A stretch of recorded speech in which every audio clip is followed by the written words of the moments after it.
Welcome to Mr. Nightbleed. Tonight, in 7 abandoned cemeteries with terrifying pasts, we'll wander through forgotten graveyards where headstones crumble, iron gates rust, and silence carries the weight of things left behind. These are chilling accounts of bells that toll without wind, whispers leaking from cracked mausoleums, and footsteps echoing across gravel paths when you know you are utterly alone. This is a new channel, and my goal this month is to reach 3,000 subscribers. Almost 90% of viewers watch and leave without subscribing. Don't be one of them. Subscribe now. Before we begin, share in the comments where you're watching from and what hour of the night it is for you. And if there is an abandoned cemetery near your town that unsettles you, type its name. Because once you step through the gates of these forgotten resting grounds, not everything allows you to leave. Kill the lights, silence the world, take a slow breath, and let us begin.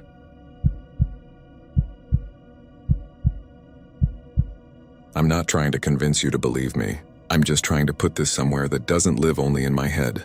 If you grew up anywhere near the south suburbs of Chicago, you've heard of Bachelor's Grove. It's one of those places that's always a friend of a friend went there, always at night, always on a dare. Phantom headlights. A woman on a headstone with a bundle in her arms. The pond where they supposedly dumped cars in the 20s. I'd filed all of that away as campfire junk until last fall. This happened in late October, right before Halloween, when the trees are mostly bare and the ground crunches with that thin layer of frost in the mornings. I live in Oak Lawn and work downtown now, but last year I was finishing up a video course at Moraine Valley and interning for a tiny online magazine that did local history pieces. My editor, Mitch, asked if I wanted to do a short documentary about urban legends in Cook County. You get the picture, grab a camera, a couple of friends, talk to a few locals, add moody B-roll. Boom. 5 minutes of sponsored content with a clickbait title. So I pulled in 2 friends I trusted. Maya, who has a calm, practical way of dismantling nonsense, and Dan, who could get audio out of a tin can if he had to. We'd done plenty of assignments together. Abandoned malls, snowstorm coverage, a series on small diner owners. Nothing spooky, nothing serious. I told them we'd hit 3 spots in 1 week. A bridge in Blue Island, a stretch of Archer by Resurrection Cemetery, and Bachelor's Grove. The plan was simple: daylight scouting one day, night shoot the next. Safety in numbers, keep it legal, tell the story without being exploitative.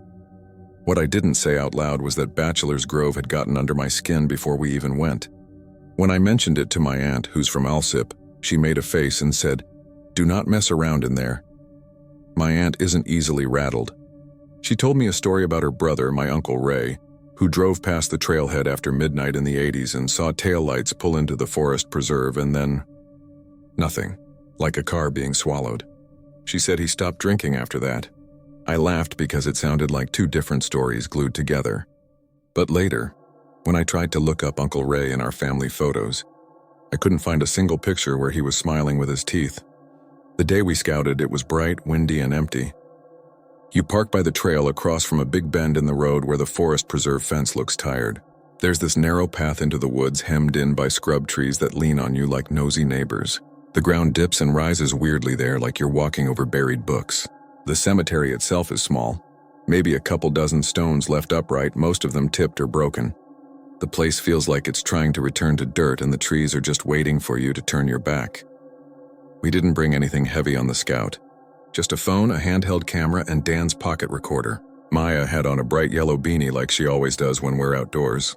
We stepped off the main path and it felt like stepping into a room that's been closed for a long time. The sounds shift. You think the highway will follow you in, but the trees catch the wind and you hear water from somewhere you can't see, and your own breath is suddenly loud. "This is a bad place for a cemetery," Maya said, reading the ground the way she does. Everything tilts. It moves.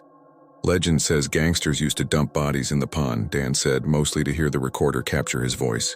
"And the white lady, she—" "Don't start," Maya said. "You'll give him ideas." I joked something about gangsters needing better GPS. We walked around. I got shots of names so old the letters fell off in flakes. There were pennies and a plastic rosary on one of the stones, and a grocery store bouquet jammed into the mud, the plastic rattling in the wind. A few beer caps here and there, a cigarette butt, a melted candle. We didn't see anyone else. We left before sunset. That night I reviewed the footage and felt embarrassed by my own setup shots. You could hear me narrating in my trying to be NPR voice. I almost texted Mitch to say we should skip Bachelor's Grove and do something else, like that statue in Evergreen Park that people claim cries. But then I figured my unease was exactly the point. People love being creeped out in the safety of their living rooms. I told myself we'd follow the plan and be done. The night shoot was 2 days later. We started late. Traffic downtown had been brutal, and by the time I got back to Oak Lawn and picked up Maya and Dan, the sun was already gone. We grabbed flashlights, extra batteries, a tripod, mics, and a paper bag of Dunkin' that nobody touched. The temperature had dropped hard. You could see your breath. The stars were clear and the moon was a thin thing getting swallowed by racing clouds. There was already a car pulled over near the trailhead when we got there. A white sedan idling in the shoulder, like it wasn't sure if it wanted to commit. As we slowed behind it, it pulled away fast and vanished around the curve. I clocked the tail end of the license plate without meaning to. 784 or 874, I think. We parked on the opposite side and crossed carefully with the gear. You can tell yourself 100 times that it's just a patch of woods with old stones. It doesn't matter when you're standing there, toes on the dark path, the air colder by degrees as you step off asphalt. The wind had calmed and all the sounds were small. Dead leaves twitching. Something dripping. Our voices felt like they didn't belong. Okay, I said. No screwing around. We get what we need and we go. Maya nodded and clipped the little light to her jacket. If I say we're leaving, we leave. Dan grinned like he'd just heard the premise of a good prank. Copy that, Captain. The path looked different at night. What seemed short in daylight stretched on. Our flashlights picked out pieces of the world but left the rest to fill itself in. We passed the cut in the fence where people sneaked through, climbed, ducked, and then we were in. The cemetery sits like a shallow bowl with stones sticking up like teeth. There's a chain strung between a few posts that mean nothing. My breath came in clouds and floated toward the names. We set up quick. Dan put the recorder on a flat portion of granite with coins glued to it by frozen dew. I set the tripod near the least tipped stone that still had legible writing. Maya stayed between us and the path, sweeping the tree line with her light like she expected someone to be hiding there. I started my spiel. A quick intro about folklore, gangsters, and rumored sightings. The woman with a bundle, the car that appears and disappears on the road out front. I said all of it lightly because that's how you keep the air thin. It would have stayed a weird school night shoot if not for the second car. It started with the sound of gravel. The road out front is paved, but the shoulder is rough and you hear it when a car pulls over. We killed our lights and crouched without talking. You don't want to get fined. You don't want to get yelled at by a cop or worse, hassled by people looking for trouble. The noise stopped. I waited for a door slam that didn't come. No headlights washed the tops of the trees.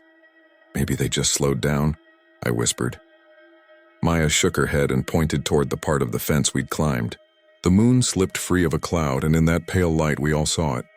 The faint outline of a car sitting on the shoulder where we'd parked earlier. Except not exactly there. The outline was off. Wrong scale maybe, or wrong angle. It looked like someone had left a memory parked there. No interior lights, no reflections, no movement. Then a darker cloud swallowed the moon again and there was nothing but black and distance. We're not cops, Dan said softly, into no one in particular. You're not funny, Maya said. Her voice wasn't angry. It was the kind of steady that comes after anger. We worked faster. I did a second take. Dan recorded ambient sound, then did that thing he does where he asks empty air to give us a sign because the audience likes that even if I don't. Who's out here with us? He said. You can speak into this. He tapped the recorder gentle like you'd tap a sleeping kid. Silence. Then the smallest noise. Not a word. More like the gentle creak of something that shouldn't be moving. A hinge, a wet branch pulling free. It came from the direction of the pond. If you haven't been to Bachelor's Grove, the pond is only a short walk from the stones, down a thin track that glitters with broken glass and beer cans. We hadn't planned to shoot there at night. There are places where the ground trickles out from under you like the cemetery is trying to eat your feet, and there's a rusted bit of old fence lying flat that loves to bite ankles. But the noise came again, so soft we might have imagined it, and I knew that if I ignored it, Mitch would ask later why I didn't go check. We'll be quick, I said. Just to the edge. We stayed close, all three lights barely slicing the trees. The smell changed as we walked, colder, metallic like wet pennies. The trail dipped and opened to the pond. which was darker than the surrounding dark, perfectly flat except where something ticked against the skin of the water. The far bank was just a smudge. Our lights skated off it like the pond had learned to refuse. "It sounds like glass?" Maya said. The ticking continued, a little irregular. Dan panned the recorder slowly. I was thinking about old stories of headlights that move underwater like cars breathing. My annoyance at myself grew a tale of fear that tugged when I moved. We weren't alone. You know how you can feel people even when you can't see them? There was that. Not a moving crowd, not feet, just a pressure like several heads turned at once to listen back. It wasn't supernatural. It was the way animals look up from a field when your shoe crunches, except we were the animals and the field was watching. "Guys," Maya said and pointed at the ground near the waterline. Her light caught a shoe print. Not fresh, but not old either. Deep heel. Edges still holding their shape where mud had frozen around it. Another print. And beside it something smaller, soft-edged, the kind you get when a child steps in wet ground that firms up afterward. "I hate this," Dan said. "I thought you were the one who—" I started, and then stopped because every part of the pond went still. Like someone laying a palm over a mouth. The ticking ended. The flat water went flatter somehow, emptier, like a held breath. My own breath clattered in my chest. A faint light moved across the surface, not over it, under it. Slow. It started at our left, drifted toward the center, and winked out like it had remembered another errand elsewhere. I didn't say anything because the words in my throat were the wrong size to get out. Then from behind us, back toward the stones, came a single crisp sound of metal touching metal, like an old car door catch being eased closed. We were moving before we talked about moving. Dan scooped his recorder. Maya's light skittered off the pond and into the trees, jumping until she got the trail. The walk back was longer. The ground pushed at our heels. The air felt stitched too tight. The cemetery bowl showed itself again, and something about it was different. At first I thought it was just my heart beating in my ears. Then I realized that my tripod, left by the upright stone, was a few inches to the left of where I'd put it, tilted, as if someone had bumped it gently with a hip, and then politely straightened it. The coins on the flat granite were rearranged in a line. You can argue we misremembered, that the wind did it, but the coins were wet and heavy and the wind would have had to grow fingers. Maya shone her light across the nearest stones. There are names out there that used to be farms, families that got swallowed by other names and leases, and the kind of time that isn't measured by clocks. On one of the stones, perched like a bird waiting for a train, sat a small folded blanket. It wasn't there earlier. It was the kind of blanket you give a newborn. Yellow with a little row of stitched animals. It wasn't wet. It wasn't dirty. It was just there, gently folded, occupying the exact center of the stone as if it belonged there and always had. "Okay," I said, voice all wrong. "Nope." Maya said nothing, but I felt her hand take the back of my jacket in a way that said move and don't run at the same time. Dan, because he is Dan and because fate loves a boy who can't resist a sound, clicked the recorder on and held it close. "Who left this?" he asked softly. "Do you want us to—" He didn't finish because someone stepped onto the path behind us. Not a full footstep. Just the sound you get when weight touches leaves and finds its place. It's a very particular sound. Half sigh, half crackle. It came from 10 feet away, then from 6. Then from a distance that made the hairs on the back of my neck pull at the skin. But our lights, when we turned them there, found only the old split in the fence, a line of tree trunks, and the dark road beyond. We weren't alone, but we were alone in the way that makes you careful with your breathing. There was not someone. There was the idea of someone. I reached for the tripod and my fingers couldn't remember how to close. We backed up. The blanket sat there politely. Dan spoke again, but into the wrong air. "We're leaving," he said. "Sorry." On our way out, the world threw one more thing at us. We reached the fence cut, bent to climb, and just then the road filled with lights from the right. Headlights full on, roaring bright. I threw up my arm and the beam painted my palm bones. A horn blatted a short, angry warning. I thought we were about to die. I stepped backward, tripped on the chain someone had strung between 2 fake posts and braced for metal. The light slid past and away. No engine sound. No tire hiss. Only light and then no light. It was like someone took a pair of flashlights, stood on the road, and pushed them along at 40 miles an hour with their hands. After it, the darkness snapped back. We made it to the car in a shape that looked like 3 people walking, but was really just 3 stacks of unspoken agreements. Don't run, don't look back, don't speak until there's a door between us and that place. The sedan we'd seen earlier was gone. Our car felt strange, like it had been rifled through by polite raccoons. Nothing missing, but the glove box was crooked and the interior light hesitated, then came on. We pulled out. I glanced at the shoulder, forcing a last look, and saw the faint gray suggestion of a car parked where there was no car, sitting at a crooked angle like it had time-traveled wrong. Then the curve took it and we were on the main road, and the forest preserve bled back into regular trees and chain-link fences and the feeling that we'd survived a prank. Nobody talked for a few minutes. The heater clicked in my car like it always does. Maya eventually breathed out and said, "Don't make me go back." "Never," I said. I meant it. At a stoplight, Dan held the recorder up with a sick kind of curiosity. "Want to hear?" "Not here," Maya said. "Not now. Wait until there's other noise. Music, people, walls." We ended up at a 24-hour diner off Cicero because bright lights and coffee felt like an antidote. The waitress called us honey and didn't look at our faces too closely. The drunk guys in the corner laughed at nothing, which felt comfortable, like a sitcom you've seen 100 times. We traded jokes and relief. We watched the Cubs highlights on the TV with the volume off. When the coffee came, it was too hot to drink. Dan couldn't wait. He fiddled with the recorder under the table and slid on his headphones. He's good at keeping his face neutral, but you could see something crawl over it as he listened. Not fear yet. Something like confusion stretching itself to try on fear's jacket. "Okay," he said, pulling one ear cup back. "Listen to this. It's just after I ask if anyone's out there."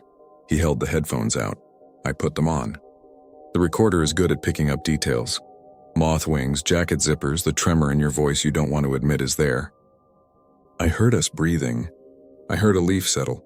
I heard my own voice earlier talk about the pond. Silence, then a tiny sound like a joint being eased. Then words, no, not words. Word-shaped air. The kind of sound you'd make if you forgot how to speak halfway through remembering. It wasn't big. It wasn't dramatic. It was the kind of small sound that hits you harder than a scream because it's familiar and impossible at the same time. It sounded like someone trying to say, "Don't," but with their mouth full of water. I took the headphones off fast enough to make the band slap the table. Coffee jumped in cups. Maya flinched and swore quietly. "There's more," Dan said, voice low. He scrubbed forward. "When we were at the pond, listen." I said I didn't want to. Then I listened. It was the pond, but not how it had felt to stand there. The recorder made the space bigger. It collected silence like a tax. The ticking on the water was there and something else under it. Not the light, that wouldn't make sound, but something that the light might have belonged to. A soft electrical thrum that rose and fell like a heart, faint and wrong for the setting. Like a hospital sound smuggled into a forest on a night when no one had their phones out.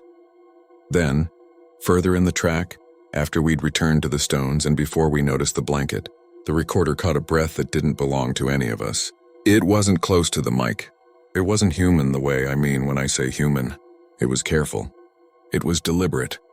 It was the sound a person makes when they don't want anyone to know they're standing behind you, a little to your right, holding something they don't want to set down. We stopped listening. The diner's fluorescent hum snapped back in. The waitress gave us a refill we didn't ask for. Maya stared at the salt shaker like it had the answers. Dan shut off the recorder and put it in his backpack the way you put a dead phone into a drawer, slow and respectably. I had to deliver something to Mitch, and I knew there was no way I was going to fake it. I cut the footage into a rough with no voiceover, no music, just footage of the stones and our footsteps and the pond, the blanket.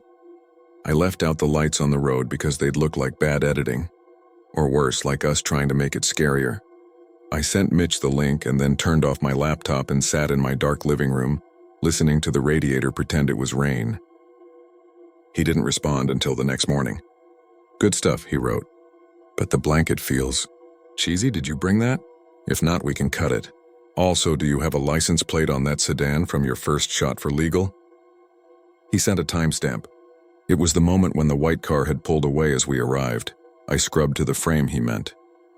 There was a car there in my memory. In the footage, there was nothing. Not even the ghost of taillights. Just the empty curve and the fence and the space where you could maybe imagine a silhouette if you wanted to. I felt my stomach shift like someone had pulled the rug. I rewatched it close and slow and there was nothing to rewind. The car wasn't there because the camera said so. And the camera rarely lies unless you make it. I told Mitch we'd get more B-roll of the road later. I didn't say I wasn't going back. That afternoon, I drove to my aunt's house with the audio file on my phone. I wanted someone older to tell me I had misheard. She listened with her eyes half closed and flinched at the same spots we had. When it ended, she set the phone down on a stack of mail and looked at me like I was a photo of myself at a younger age. "Your Uncle Ray used to pick up shifts out near there," she said, "back when he was doing deliveries for that bottling plant. He told me once that on certain nights he'd slow down near the entrance because he thought he saw a car pulled over, like someone broke down. He said he always felt bad for not stopping. But then when he'd get to the shoulder, it wasn't there. And when he looked in the mirror, it was there again, and he decided whoever it was didn't need him." "He stopped drinking after that?" I asked, trying to keep it light. "He stopped talking about certain things," she said. "Sometimes that's the same as drinking. Be careful with your eyes. If you ever see something that looks like it wants you to look again, don't." Driving home, I passed a car on the shoulder a few blocks from my place. One of those old sedans with the long back end you don't see much anymore. It was parked crooked, one tire in the grass like someone had eased it to a stop and then changed their mind about everything. I slowed because you can't not. The interior light was on. There was no one inside. I didn't stop. I started sleeping with a pillow over my head. It made no difference. You can't ignore certain ideas once they've learned your address. The recorder stayed in Dan's backpack for a week. He said he didn't want it near his bed. When we finally sat down to review again for the edit, we found something new. Between the breath and the metal latch sound, there was a whisper we hadn't noticed under the noise of the diner. We only caught it because we were listening with the volume up at the lab on decent monitors. It wasn't a word. It was the start of one. A letter. The whisper of the letter B, blown gently as if to begin baby or blanket or back. We never finished the piece the way we planned.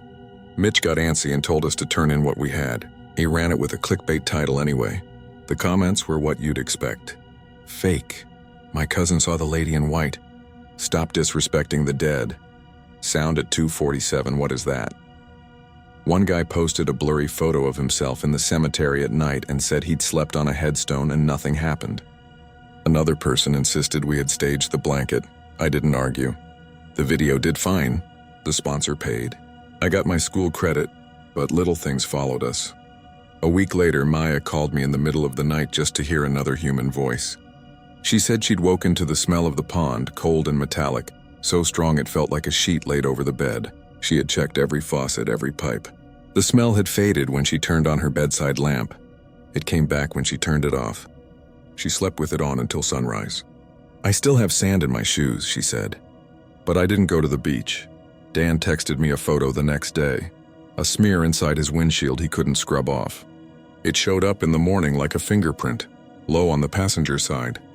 Not his. He tried Windex, vinegar, a razor blade. It dimmed, then came back stronger. It looked almost like someone had pressed a small damp palm there from the inside. You could see the little crescent of a thumbnail. He started putting a towel over it when he drove. I hadn't had anything weird happen, unless you count what happened at the light on 95th, which I didn't tell them about because it sounded dumb even in my head. Every time I stopped there after dark, whether it was a red or a slow left with the arrow, I'd catch a flicker in the side mirror, headlights behind me. Not brights, just a pair of low beams humming along at the exact speed of my exhale. When I checked over my shoulder, there was never a car. The mirror would insist until the light changed, and then everything was normal again, except the world felt one layer thinner. You expect the ending here to be big. You expect someone to vanish or a name to appear on a stone that matches your own. That's not what happened. This isn't a movie. This is just me telling you something true the way my mouth can manage it.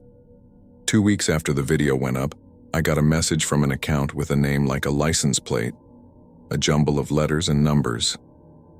The message had no text, just a photo.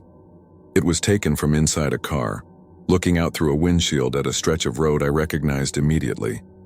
The curve by the trailhead, the tired forest preserve fence, the little shoulder where you can pull over if you're brave or bored or very, very lost. It was dusk in the photo, blue light, no headlights yet. There was a white sedan parked badly. The taillights were on but dim, like a heart after a long run. In the rear window, reflected faintly, there was a shape like a folded blanket on a passenger seat. The license plate was visible but smeared by motion. The numbers I thought I remembered, 784 or 874, were both there if you looked long enough. If you let your eyes rewrite what they wanted to read? I didn't reply. I blocked the account. Then I sat in my kitchen with the lights off and listened to the slow, careful breathing of my building. Old pipes, somebody else's TV, the winter stretching ahead. I thought foolishly about burning the recorder, like it was a cursed object in a dumb movie. I thought about driving back to the cemetery in daylight, setting the blanket, if it was still there, neatly on the ground and telling the air we were sorry. I thought about never speaking of it again. I didn't go back. Not because I'm brave or because I learned any lesson. I didn't go back because I believe what my aunt said. Be careful with your eyes. If something wants you to look twice, don't. A month later, Mitch ran a follow-up piece with reader-submitted stories. People wrote in about headlights with no cars, about the sense of standing in a small crowd where no one speaks, about a woman who sits on a stone with something bundled in her arms and hums without making sound. They wrote like I am now, careful and a little ashamed of their sentences. One woman said she parked by the trail at dusk and closed her eyes and felt someone place weight on the hood of her car, gentle as a cat. When she opened them, the hood was empty, but the paint was dented by something small enough to cradle. Sometimes I drive past that bend because that's how you get from where I live to where I work. Sometimes I go out of my way just to avoid it. It doesn't matter. The place is patient. It doesn't need you to show up to remember you. The trees there lean a little closer. The path is always a little too narrow, like it wants you in single file. The pond is always holding its place like a mouth that's learned to keep a secret. And lately, when I sit at red lights, I practice not checking my mirrors. I watch the cross traffic. I watch the pedestrians. I count their steps. I let the light change me without looking back. It's not easy. There's a habit the eyes have. They like to confirm what they already know. When I do slip, when I lift my eyes to the glass and let that old instinct win, I see, just for the length of a blink, a pair of headlights floating behind my car at the exact height of possibility. They don't glare. They don't crowd. They only keep pace. And if I stare long enough, they pull apart into two separate brightnesses that could be anything. Porch lights on a house that never existed, a pair of candles in someone's careful hands, or the reflection, dim and gentle, of a woman sitting on a tombstone, cradling something you should never ask to see. If you go to Bachelor's Grove, you might see nothing. You might sit on a headstone and laugh and be fine. You might bring a blanket and leave it behind without remembering why you unfolded it. You might hear a door catch ease itself closed a few times in the dark and think it's your nerves. You might glance up at the road and see a car that isn't going to help you, idling with the patience of a story that isn't finished yet. You can tell yourself you're different, that you don't believe in things that lurk just off the shoulder. You can say it's a trick of the light, a coincidence of weather, a recorder picking up static from somewhere it shouldn't. I said all those things to myself, and most days they work. Most days the city is loud and the trains are late and everything obvious crowds in, and you don't have time to be haunted. But there are nights when I wash my cup and set it upside down to dry and I hear the faintest tap of metal touching metal from the hallway or the stairwell, like an old latch remembering how it used to hold. There are nights when the smell of wet pennies finds me even though the windows are closed. There are nights when I dream about that folded blanket in the exact center of the old stone, and wake with the weight of something small resting in the crook of my arm that isn't there when I turn on the light. If you're looking for advice, I don't have much. Stay out of the woods at night. Leave what you find. If a place teaches you to keep your eyes forward, listen. And if you ever see headlights in your mirror that don't cast a car when you look back, don't try to figure it out. Don't be brave. Don't be curious. Just breathe like you're in a room you don't want to wake and wait for the light to change. Then go, don't look twice. Don't give the story another glance. It doesn't need your help finishing. It knows the way. It knows the turn. It knows exactly how long to ride your bumper before it lets you go.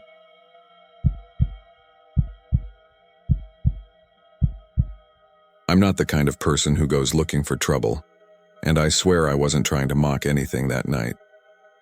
I grew up in Kansas. I know the difference between dumb dares and the kind of stories you're supposed to leave alone.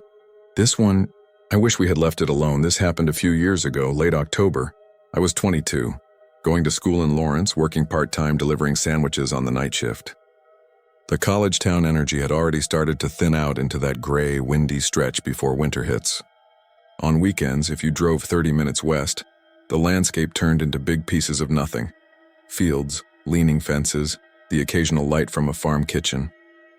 The kind of emptiness that makes you feel like your car's headlights are a little circle in a giant dark lake. My friend Jamie had a car and a taste for YouTube horror channels. If there's a video with true story or found footage in the title, she's seen it twice. Mark, my roommate, pretended he didn't care, but he remembered every detail. One night we were watching some narrator talk about the most haunted places in the Midwest, and the video brought up Abandoned Cemetery. The 7 gateways to hell place, the one with the church that supposedly had a staircase that goes down too far. People say the devil shows up there twice a year and the Pope wouldn't let his plane fly over it. If you're from Kansas, you've heard some version of those lines since you were a kid. I had, and I always filed it under corny legend adults tell teenagers to keep them from partying in graveyards. The video ended. Jamie turned to me and Mark with that look that meant, "Do you want to see if the ghost is real?" Mark snorted. "We'll be back by midnight," he said. "It's on the way to nothing." I want to say I argued. I didn't. I thought it'd be a drive, maybe a creepy selfie, the kind of thing you laugh about when you're old. But there was something else too. I had a reason to want to leave the apartment that night. 2 weeks before, my dad had a small stroke.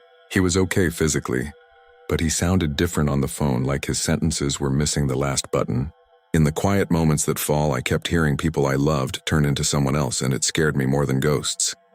When Mark said we'd be back by midnight, I thought, good. A road, some dumb history, come home, go back to normal. We left at 10:18 p.m., I remember the time, because Jamie took a photo of the dashboard clock and put it on her story with the caption, "Field trip." She wore a beanie jammed down over her eyebrows. Mark had a thermos of gas station coffee and the attitude of a guy driving to an oil change. I sat in the back with a blanket because the heater in Jamie's Corolla took years to wake up.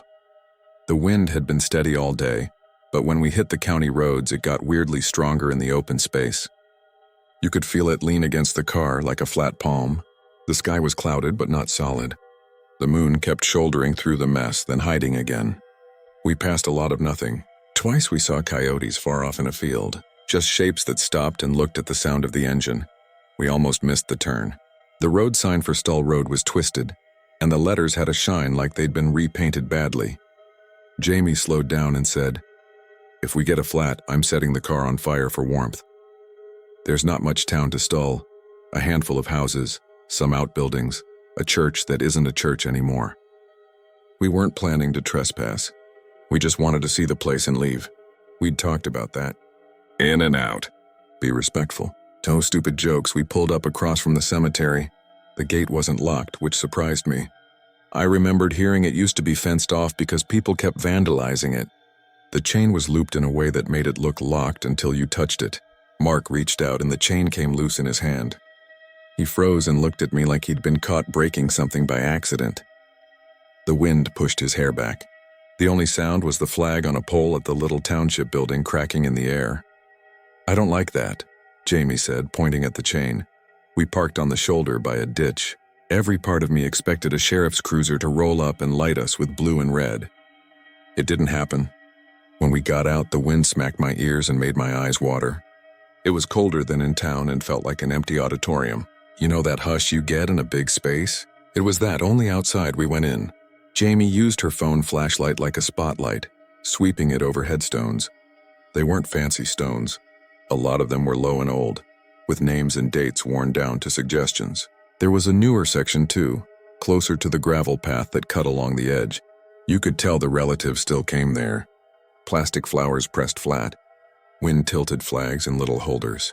A small ceramic angel with a broken wing and dirt crusted in its hair. I kept catching myself reading names. I wasn't trying to. It was like my eyes couldn't help it. Sarah, 1902-1927, Michael, infant son. There was one little stone no bigger than a brick with a lamb carved into it.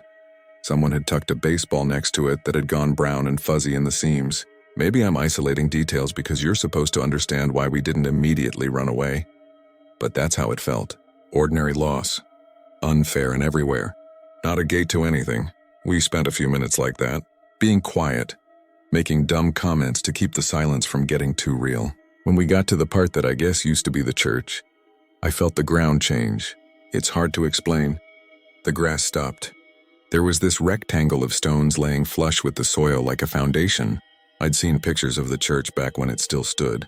A ruin with no roof. People say it got torn down years ago. Now it was just the outline, like a chalk drawing of a building. Mark hopped up on the stones and said, "Stage is set." He tapped his foot, then stopped.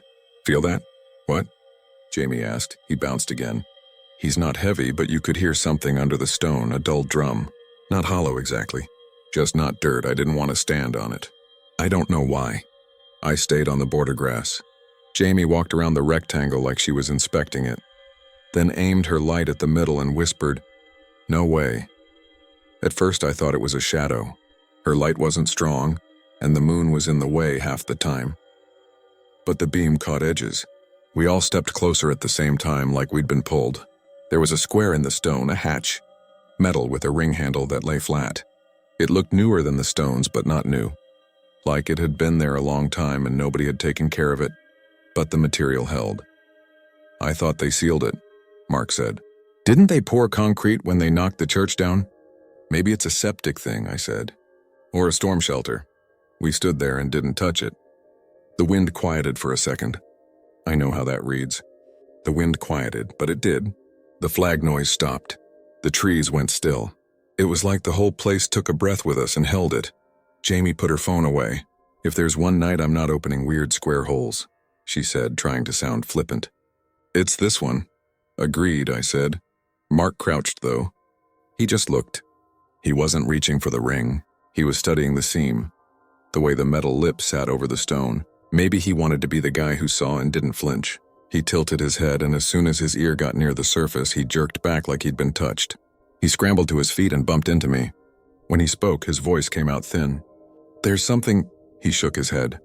"Like, I can't—" "It's not a sound. It's pressure." Jamie's eyes were big. "Let's go," she said. Not a joke now.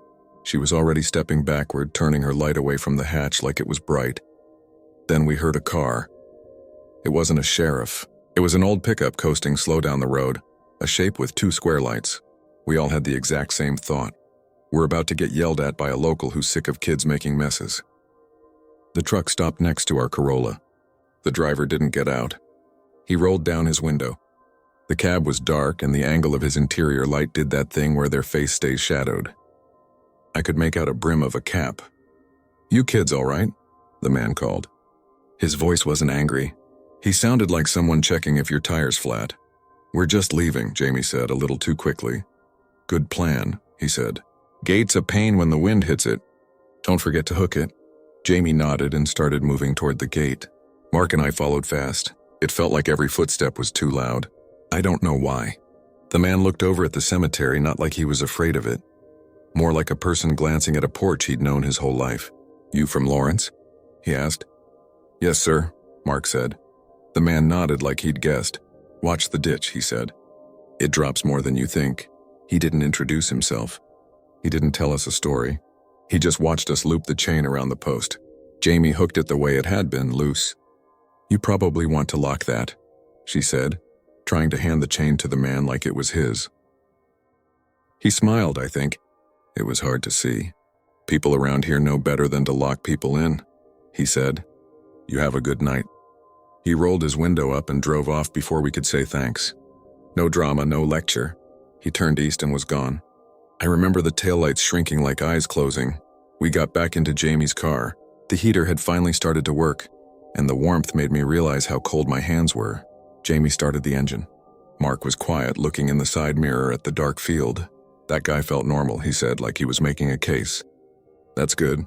"Yeah," I said. Jamie pulled out. The road curved and the cemetery slid away on our right. As we passed the township building, I saw a glass notice case with a poster about a chili supper pinned inside. The date was 2 weeks ago. Nothing strange about that. People don't take down signs right away. We'd gone maybe a mile when Jamie said, "What time is it?" I checked my phone. 10:22 p.m. "We were there longer than 4 minutes," she said. "Maybe the clock's wrong," Mark said, but he checked his phone too. 10:22 p.m. The dashboard clock said 10:21. We had receipts. We had a photo of the time we left. It should have been almost 11. It wasn't funny. It wasn't even that weird, practically, but my stomach did a small turn and I found myself watching the white line on the shoulder, like it was something that could change. "Maybe we parked earlier than we thought," I said. No one answered. We passed a house with a porch light. A dog barked. There was a shape in the window, maybe someone in a chair.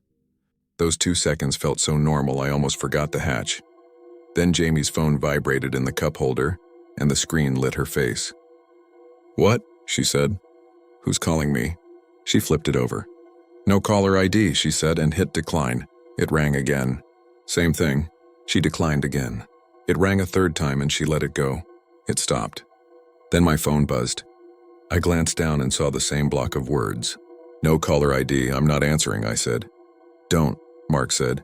The wind hit the car again. The sound went up and down like a ceiling fan with one loose blade. We drove, no more calls. Jamie turned the radio on and a talk station came through with a preacher quoting something. Then it dissolved into static and popped back as an ad for a lawn service. Normal weird because Kansas radio at night is like that. We hit 59 and the lights of Lawrence appeared way off as a glow. That feeling of the air changing when you get near a town made me breathe out without realizing I'd been tight. Jamie shook her head and laughed once, shaky.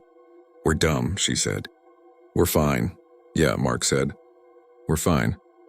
When we got back to the apartment, we did what people do when they want to call a night normal. We left the overhead lights off and turned the kitchen lamp on and made popcorn. By midnight, we were actually laughing. The hatch became this detail we kept explaining to ourselves. Some weird maintenance thing. A prank. They sealed the church. Everyone knows that.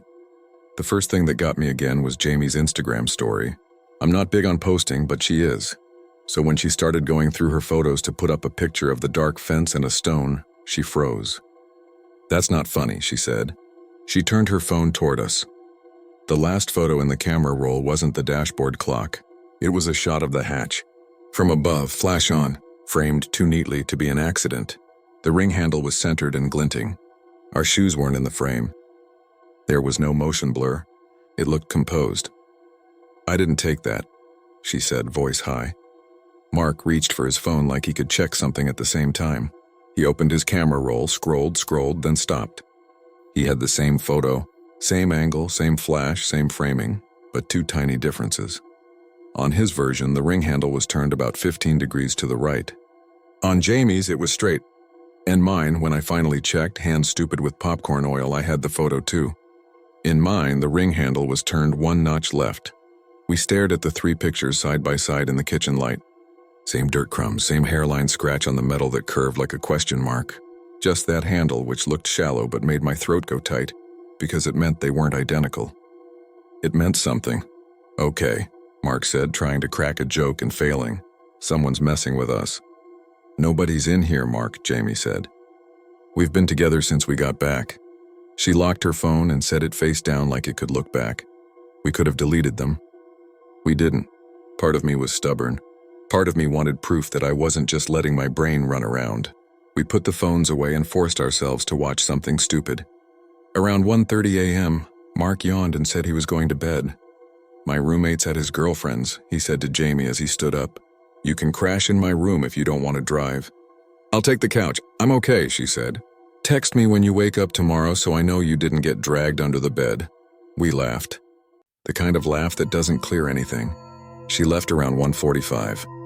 I watched from the window to make sure she got to her car. She waved, headlights cut across the walls, and she was gone. I brushed my teeth and was scrolling out of habit. That numb swipe until your eyes sting. And then my phone buzzed. A voicemail. No caller ID again. No ring this time. Just the voicemail notification. The timestamp was 1:58 a.m. I put my thumb on the message and hit play. I was expecting silence and a click. I got silence first, then a sound like someone set a phone on a rough surface. Gravel. Sharper than that, though. Stone on metal. There was wind. Not in the microphone way, more like a pressure change. The silence stretched until I was sure there was nothing else. Then I heard two things, very faint. Footsteps not on dirt but on stone. And my voice, clear. The way you always hate hearing your own voice when it's recorded. I said, "Don't, that's all." The voicemail ended. My first thought was that one of my friends had recorded me outside without telling me and was being an idiot. But it didn't match. The footsteps on stone, the way the wind sat. The thing that made me put the phone face down was that "don't" wasn't from tonight. It was from when we were at the hatch and Mark leaned in. I said "don't" quietly. I hadn't realized until I heard it played back that I had. You ever listen to something and feel your memory rearranged to make room for it? I didn't sleep that night, obviously. The room felt too bright and too dark at the same time, like it does when you're sick. At some point near morning, I put on a hoodie and went outside and sat on the concrete steps that faced the parking lot. The sun came up the way it always does, small then big. The world looked ridiculous under it. Cars like toys, a guy with a goofy dog, the neighbor girl with her backpack. Ordinary life on top of whatever that had been. Mark came out around 8, rubbing his eyes, hair sticking up. He saw me and made this face like, "So we're going to talk about it or pretend we're normal?" We decided on normal first. We went to the bagel place. We kept reaching for our phones and not showing each other what was on them. At noon, Jamie texted both of us. "Call me when you can," she wrote. We called. She didn't say hello. "It's gone," she said. "The photo, it's gone." "What do you mean?" Mark asked. "I didn't delete it. I went to show my roommate, and it's not there. There's a blank in the camera roll, not a black square, not a corrupted thing. The numbers jump from 4:13 to 4:15. The timestamp is still there if I scroll fast enough. 10:25 p.m. But there's no picture." Mark checked, and his was still there. I checked, and mine was still there. "Come over," Mark said. "We'll figure it out." We didn't figure it out. Jamie came over, and we did the obvious things. We restarted our phones. We looked through hidden albums. We searched by time. Nothing. Hers was gone like it had never existed. Around 2 p.m., there was a knock on our apartment door. I opened it and found a man in his 60s standing there holding a clipboard. He had that small-town handyman look. Sun wrinkled. New cap with an old logo. Behind him was a woman around the same age wearing a KU sweatshirt under a denim jacket, hands tucked in the sleeves. The man smiled like he didn't want to bother anyone. "I'm sorry to drop in," he said. "But are you the young folks who were out by Stull last night?" I felt every part of me go hot. "We were just driving," I said. "We didn't," he held up a hand. "Not scolding you," he said. "I'm with the township. My niece works at the Casey's and saw your friend's story." He nodded at Jamie.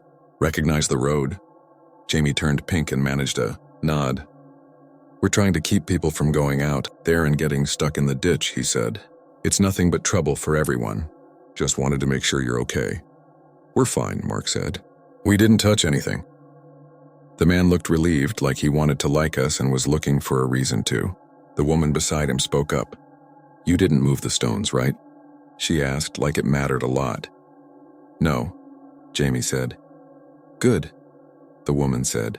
"Don't move things there." She looked at me, and something in her eyes made me look down. Not angry, not superstitious, tired. The man nodded. "If you want to go look at history, there's other places," he said. "There's a Civil War site not far. People don't get in trouble there." He hesitated. "If you saw anything, I don't want to know. That's between you and your night." He took a breath. "But if you go again, don't, okay?" "We won't," I said. And I meant it. They left. They were normal. That word kept feeling important. They had clipboards and jackets, and they stood the way people stand when they've been talking to teenagers for years. When the door closed, we exhaled at the same time like a cartoon. "I hate that the nice version is worse," Jamie said quietly. "I wish he yelled at us." That week, little things stacked up.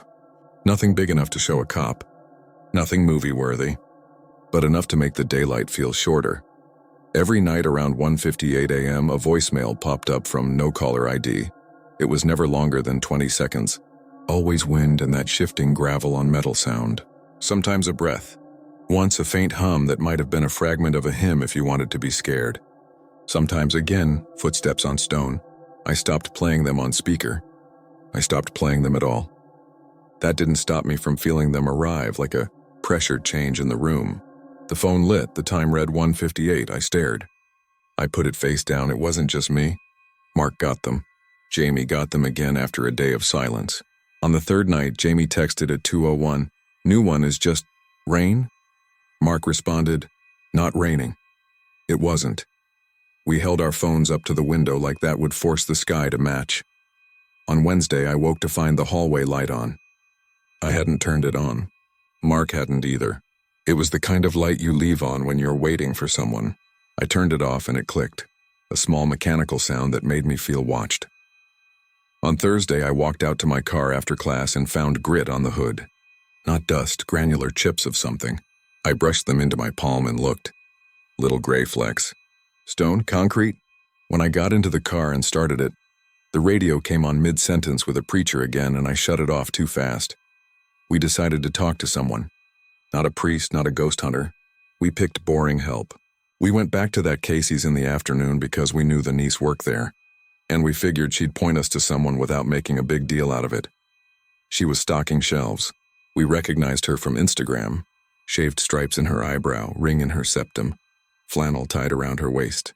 Jamie did the nervous small talk thing while I stood there like a coat rack. When Jamie got to the part about the older couple coming to our apartment, the niece nodded. "That'd be Uncle Carl and Aunt Marie," she said. "They try to head off messes. They won't say it, but they've seen stuff." "We're not trying to make trouble," I said. Weird things keep happening. Calls at night." She stopped stocking and looked at me serious for the first time. "What time?" she asked. 58, I said. She made a face. "Yeah," she said. She pointed at a corkboard next to the coffee machines where people posted lost dog notices and charity car washes. Tucked into the corner was a small index card with a pencil scrawl that looked like a grocery list. It wasn't. It said, "Lock the east gate before 2. Not later." The niece followed my eyes. "Old note," she said.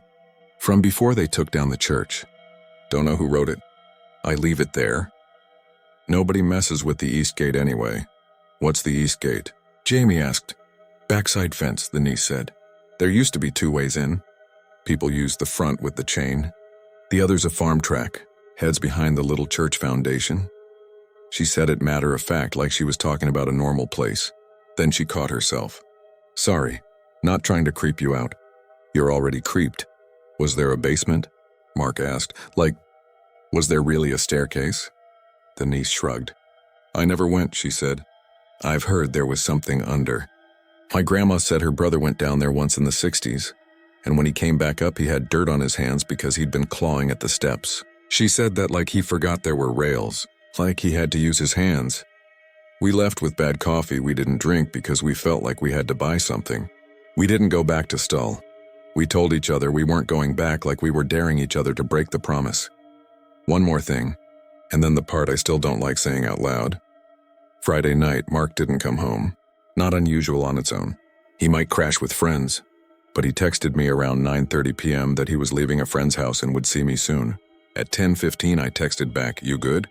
No reply. At 11, I called. Straight to voicemail. My stomach did the slow twist. At 11:50, I called Jamie. "He's probably fine," she said, but she was already putting on shoes. "I'll meet you at your place." At 12:10 a.m., the door opened and Mark walked in. He looked normal, a little dazed, like someone who got lost in a thought. "I fell asleep on the couch," he said. He held up his phone. Dead. He plugged it in and the screen came back to life with that little battery red line, then bloomed. He had 3 missed calls from me and 1 from Jamie. He frowned. "Sorry," he said. "I really just fell asleep." He went into the bathroom. I heard the sink. He came out, asked if we wanted grilled cheese like it was a snow day. We said yes, because why not?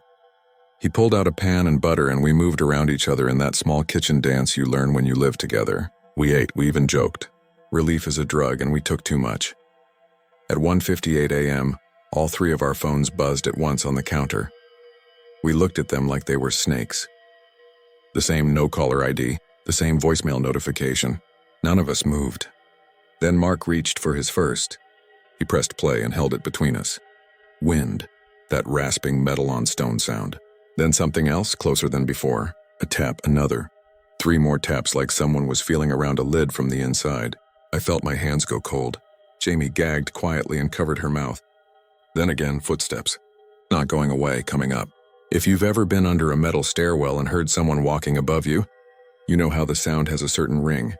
That closer, then stopped. A breath, right in the mic. Human. Calm. And a voice that could have been any of ours if you distorted it 3 degrees. If you pulled the vowels in a little too tight. It said close, like it was leaning in. Hook the chain. The message ended. I don't know how long we stood there. We didn't talk for a few minutes because the words didn't fit. Then Mark spoke, voice small. I didn't, he swallowed. Did we hook it? We did, he looked at me. We did, right? Yeah, I said, but I heard my own voice in that voicemail now. Not literally, but enough. Enough to start inventorying details you didn't think mattered until they all did. The chain was looped the way it had been when we got there. The man in the truck said, don't forget to hook it. Not lock it. He said people knew better than to lock people in. We didn't sleep after that. Saturday, we all stayed together. Sunday, too. On Monday afternoon, a post went up in the KU student Facebook group about how the township was asking people not to go to the cemetery on Halloween. There would be extra patrols. Numerous reports of trespassing, it said. Safety concerns. It didn't mention gates or hatches or anything else. It didn't have to. Everyone knew the story already. I'd like to tell you there was a big ending. Police lights. Some dramatic intervention. There wasn't. Life went back to its crooked normal. The calls slowed and stopped by Thanksgiving. Jamie's photo never came back. I saved a few of the voicemails, then deleted them, then emptied the deleted folder because I couldn't stand that they existed. Sometimes I wonder if they're still somewhere under the phone's skin, humming. I haven't heard from Mark in a while. It's not like we had a falling out. He just drifted, moved in with a girlfriend on the other side of town for a while, then took a job in Topeka, then moved farther. We text sometimes on holidays. Hope you're good. You too. He's different on the phone now. People change. Maybe that's all it is. Last spring, I drove through Stull in the daylight because my cousin's kid had a softball game out that way, and I didn't want to take the highway back. The cemetery looked like it always does if you don't make it into a story. Quiet, tended small flags tucked by stones. A guy in overalls was working near the fence, digging a hole for a post. He was singing under his breath. I didn't stop.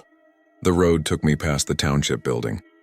The notice case had a new paper in it, typed, not handwritten, with the dates of a pancake breakfast. I kept going. That night, my phone lit up at 1:58 a.m. I kid you not, after months. I sat up too fast and my heart did that rabbit thing. The voicemail was 21 seconds long. I touched play like it might bite. If you're waiting for a scream or a voice saying my name, I'm sorry. It wasn't that. It was wind, soft and a distant steady tapping. Metal on stone, a rhythm like someone counting time. After it ended, I sat there in the dark and told myself a dozen normal explanations. Backed up network, spoof joke.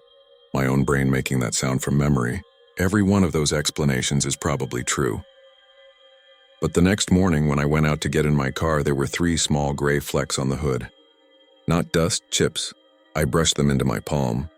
They were lighter than they looked. And when they touched, they made that dry sound you get from rocks that have been in something else for a long time.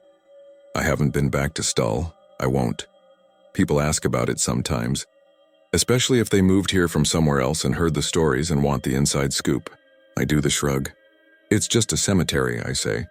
People tell tall tales. They nod, maybe disappointed. Then they ask the thing people always ask. But is it true the devil shows up twice a year? Like on Halloween and the spring equinox, right? And the Pope won't fly over it? I tell them the part that won't get me a look like I'm trying to start trouble. Old-timers say a lot of things, I tell them. Sometimes stories keep teenagers from driving drunk, you know? I don't say what feels truer to me now, which is smaller and worse. I don't think the place cares if the devil ever showed up. I don't think it cares about dates or equinoxes or airplanes. I think it cares whether you recognize a boundary when you see one. A chain looped loosely on a gate in a town where people still bring plastic flowers because love sticks around longer than weather. A line of stone in the grass that says this was a building once. You can stand on it if you want. You'll hear something. You'll tell yourself it was trucks on the highway. Wind in the fence, your friend's stomach growling.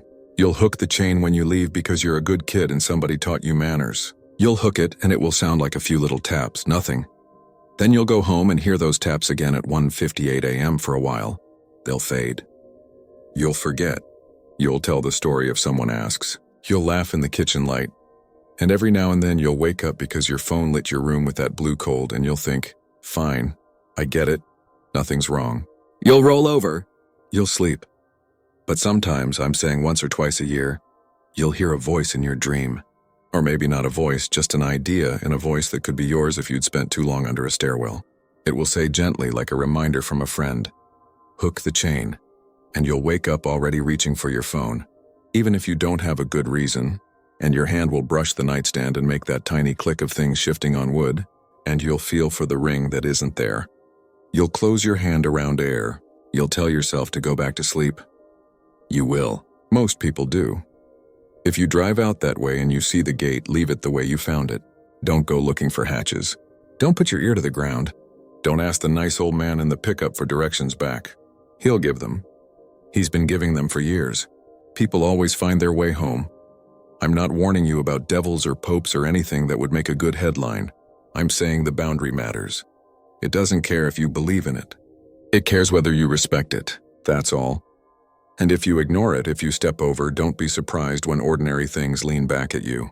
Phones, gate chains, little stones, the time on a clock. Don't be surprised when you hear someone you love talking like it's not quite their voice. Don't be surprised when a nice couple knocks on your door and asks you not to move things around.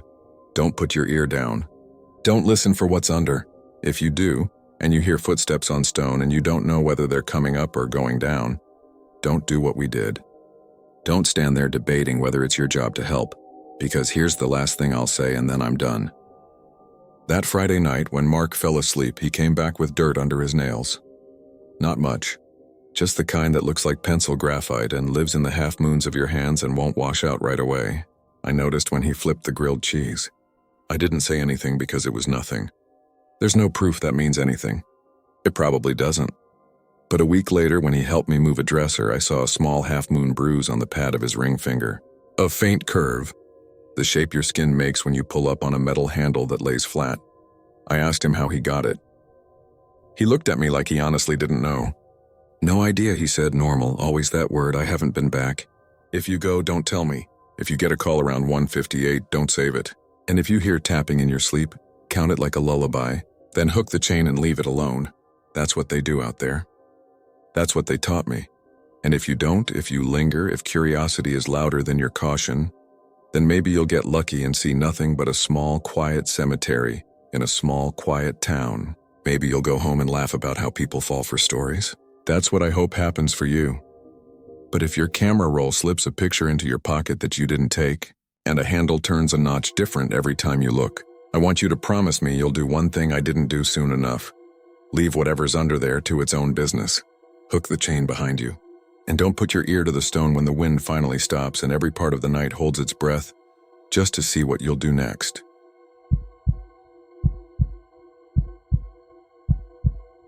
I'm not from Chicago. I moved there for a job I thought I wanted and a relationship I thought would last, and both of those beliefs ran out around the same time one winter. When I think about that winter, it's weird what comes to mind first. Not the fights, not the empty office after layoffs, but the feeling of my breath hanging in front of me like someone else's, a shape that didn't quite match the way my lungs moved. If you've lived there, you know what I mean. The cold gets under your nails. It settles in the steering wheel. It turns your skin into paper. Back then, I was doing late-night shifts driving for rideshare to make ends meet.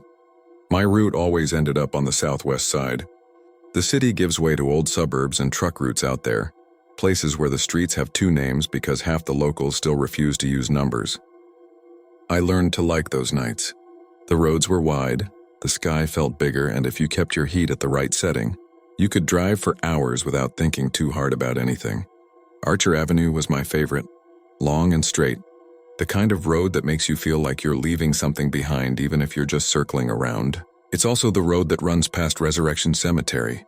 If you live anywhere near there, you've heard of Resurrection Mary. I'd heard about her before I ever saw the gate. A girl in white, a strange chill, a ride that ends at the cemetery, and empty seats where a body should be. People talk about scorch marks on the iron bars. They'll tell you a girl died in the 1930s leaving a dance hall along Archer. Some say it was O. Henry Ballroom back then. later Willowbrook, and never made it home. She still wants a ride.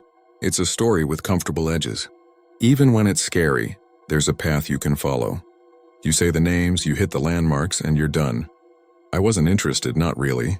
Ghost stories feel like other people's things. But the first time I saw the gate, I slowed down anyway. You would too. The ironwork has this dark finish that's already almost black. But when your headlights catch the bars, there's a warped patch that reflects differently. It looks like fingers pressed there for a long time, which is enough to make your skin crawl before you even think about legends. The night I'm going to tell you about was a Thursday in late January. I remember because my phone said 3 degrees south, and the wind pushed that number down into a place the weather apps don't like to name. My roommate Aaron was at his girlfriend's. Jess, my ex, had texted that afternoon, the kind of text that feels like a door quietly shutting. I think it's better if we don't talk for a while. I'd thought about blasting music and doing highway loops until sunrise, but a friend from work, Nate, messaged that a few of them were grabbing cheap beers at a place in Summit, not far from Archer. He said, "Come through." I hadn't hung out in weeks. I told myself I'd stop by for one. The bar was the usual winter mix of regulars and people killing time between shifts. Nate introduced me to a girl named Lily who'd just moved from Cicero to Justice and was asking if the buses ran past midnight out there. I remember that because the TV over the bar was playing some true crime show where they reenacted a guy missing the last bus and deciding to walk, and Lily laughed like she knew it was a bad idea, but she'd do it anyway if she had to. She had this big white scarf that didn't seem like it was made for actual warmth. Twice she pulled it up over her mouth to talk through it, and the fabric got damp where her breath hit. Nate offered her a ride back if he didn't drink too much. He drank too much by the time I finished my 1 beer, which turned into 2 and a basket of fries. I was sober enough. I told Lily I could take her. She waved me off at first, said Justice wasn't that far, but when I told her I was going that way anyway, she slid off the stool and wrapped the scarf tighter. Nate saluted us from his spot at the dartboard and told me not to let Mary in the car. Lily rolled her eyes. "I've never even been to the cemetery," she said. "I just passed by like everybody." We stepped into the cold and both swore about it. The air stung. The snow along the curb had gone through a few cycles of freeze and exhaust, so it was gray and piled like dirty meringue. Lily's breath came out in quick, nervous puffs. I unlocked the car and she paused halfway in. "You have seat warmers?" "Fancy," she said. "Only for the front," I told her, "but I can crank it." She slid into the passenger seat, careful with her scarf like it might catch on something. The car filled with the smell of her shampoo, something clean and floral that felt out of place in air that sharp. I pulled onto Archer and we made small talk. She was finishing a medical assistant program. She liked old houses. She said she envied people who grew up with grandparents telling them stories from the old country. And the way she said it made me ask what her family talked about. "Bills," she said. We both laughed too hard at that. No one was on the road. When the streets are empty at that time of night, your headlights don't just show you the road, they light up the snow hanging in the air, like you're driving through a swarm of something. I turned the radio down because the news guy kept talking about black ice and spinouts, and when I turned it down, the heater fan became the loudest thing in the world. "Is it true?" Lily asked after a minute. "About the handprints? The scorch marks?" "I mean, they're there. You can see them from the street. Have you touched them?" "No. You're not curious?" "I'm not curious the way that question wants me to be." She laughed at that too, and then we went quiet. It wasn't awkward. It just felt like the car had settled into a different gear, like how the engine sounds lower when you hit the right speed. The cemetery wasn't far. The gates sit back from the road, but there's a stretch of fence along Archer, where you can catch the bars between the trees. I found myself checking the rear view more than I needed to, like I expected someone to be following us, and every time I did, I caught Lily doing the same thing in her side mirror. At 71st Street, Lily pointed. "I live down that way," she said. "But if you want to go see..." She didn't finish the sentence. I didn't ask. My hand turned the wheel like it belonged to someone else. We drove another minute, and then I slowed in front of the gate. There was a pull-off spot where the snow had been flattened to packed ice from people doing exactly what I was doing. I put the car in park. Lily looked out toward the bars, and her breath fogged the window. The fog spread wider than the breath that made it, like it wanted the whole glass. "I don't want to get out," she said. "I'm not that kind of curious." Same. We sat there. The wind moved through the trees and made the branches knock together like thin bones. "I heard," Lily said softly, "that if you look too long, it looks back." I wanted to ask what "it" meant. I didn't. We were both watching the same thing anyway. The warped patch on the bars shaped like two hands held there a second too long. The surface caught the light in a way that made it look wet, even frozen. The iron nearby looked normal. Just the two places. The car's heater was singing high. I reached for the knob to lower it, and the second my glove left the wheel, the windshield fogged in a single soft bloom, like someone had blown on the glass from outside. I wiped it with my sleeve without thinking and saw the smear of moisture on the fabric. Lily recoiled. I thought she was reacting to me wiping the glass, but she lifted her hands, palms out, like she was warding off a joke I was about to make. "Your finger, did you see?" she stammered. "Do that again." "What?" "Breathe on it," she said. "Just breathe." It felt stupid, but I exhaled toward the windshield. My breath drew a broad oval of fog, the shape of it what you'd expect. Her shoulders dipped in relief. "Okay," she said. "Okay. Did you think something would happen?" "I thought I saw words," she murmured. "Like when you write with your finger on the glass and it shows up the next time it fogs. My grandma used to do that to freak me out. Secret messages." We both stared at the windshield like it might bloom with a sentence. It didn't. I felt suddenly sharply ridiculous. I put the car in drive.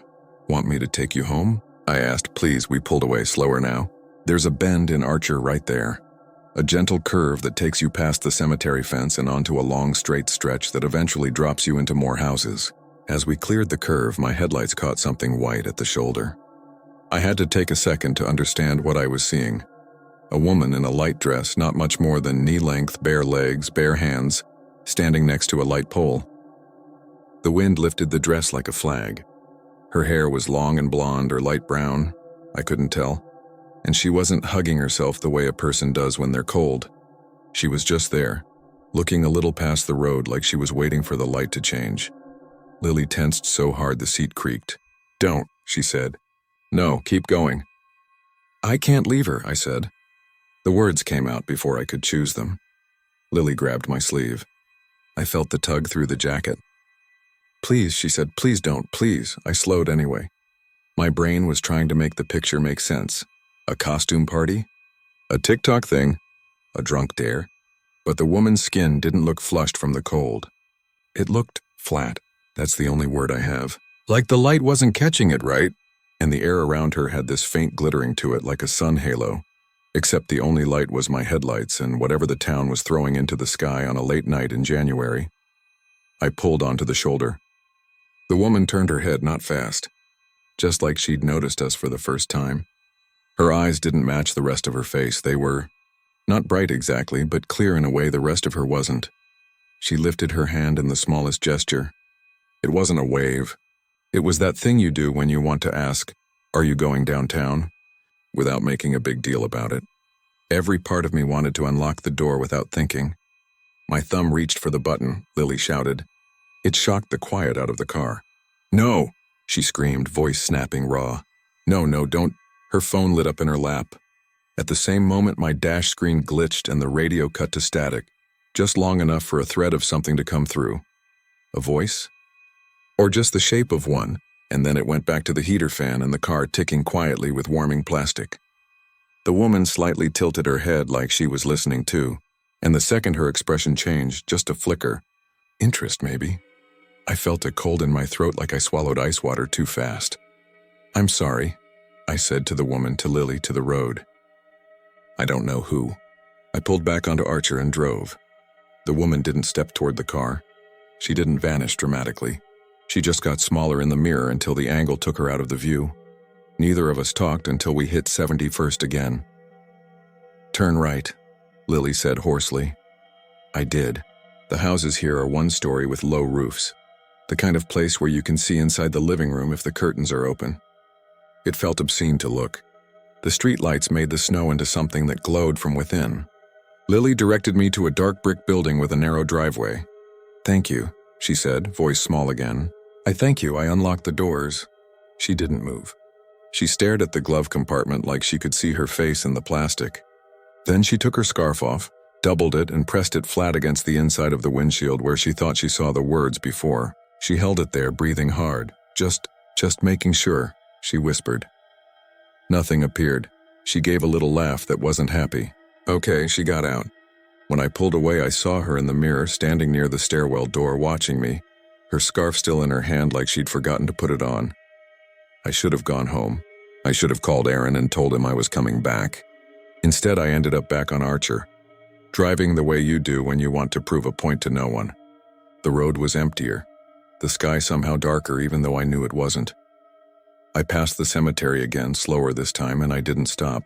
I told myself I just wanted to see the gate once more, the stupid handprints.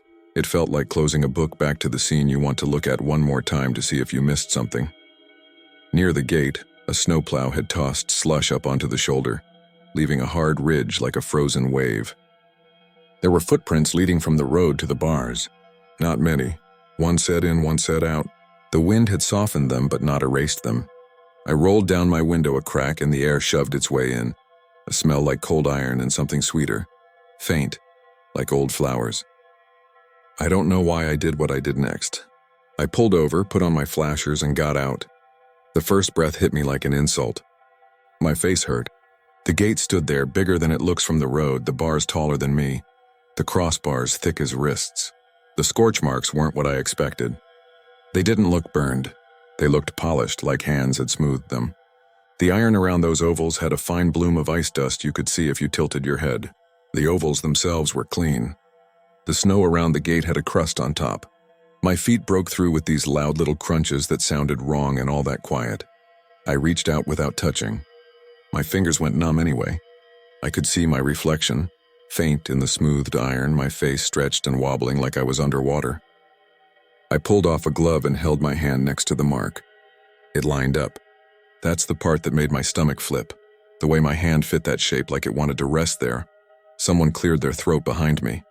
I spun, my shoe skidding on the ice crust. A man stood at the edge of the pull-off, his breath a cloud, a hat with ear flaps pulled low. He looked exactly like the kind of person you'd expect to tell you to move along. Older, thin, eyes that had seen too many bored kids trespassing. He had a flashlight in one hand and the other hand tucked under his armpit against the cold. "Town says no stopping," he said, not unkindly. "Road's slick." "Sorry," I said. Everyone just, he said and nodded like he'd heard that sentence before. He gestured toward my car. "Go on." I started back, then turned. "Do you work here?" I asked, nodding at the cemetery. He shrugged. "Sometimes. Is it true?" I asked before I could swallow the words. "The story?" He didn't answer.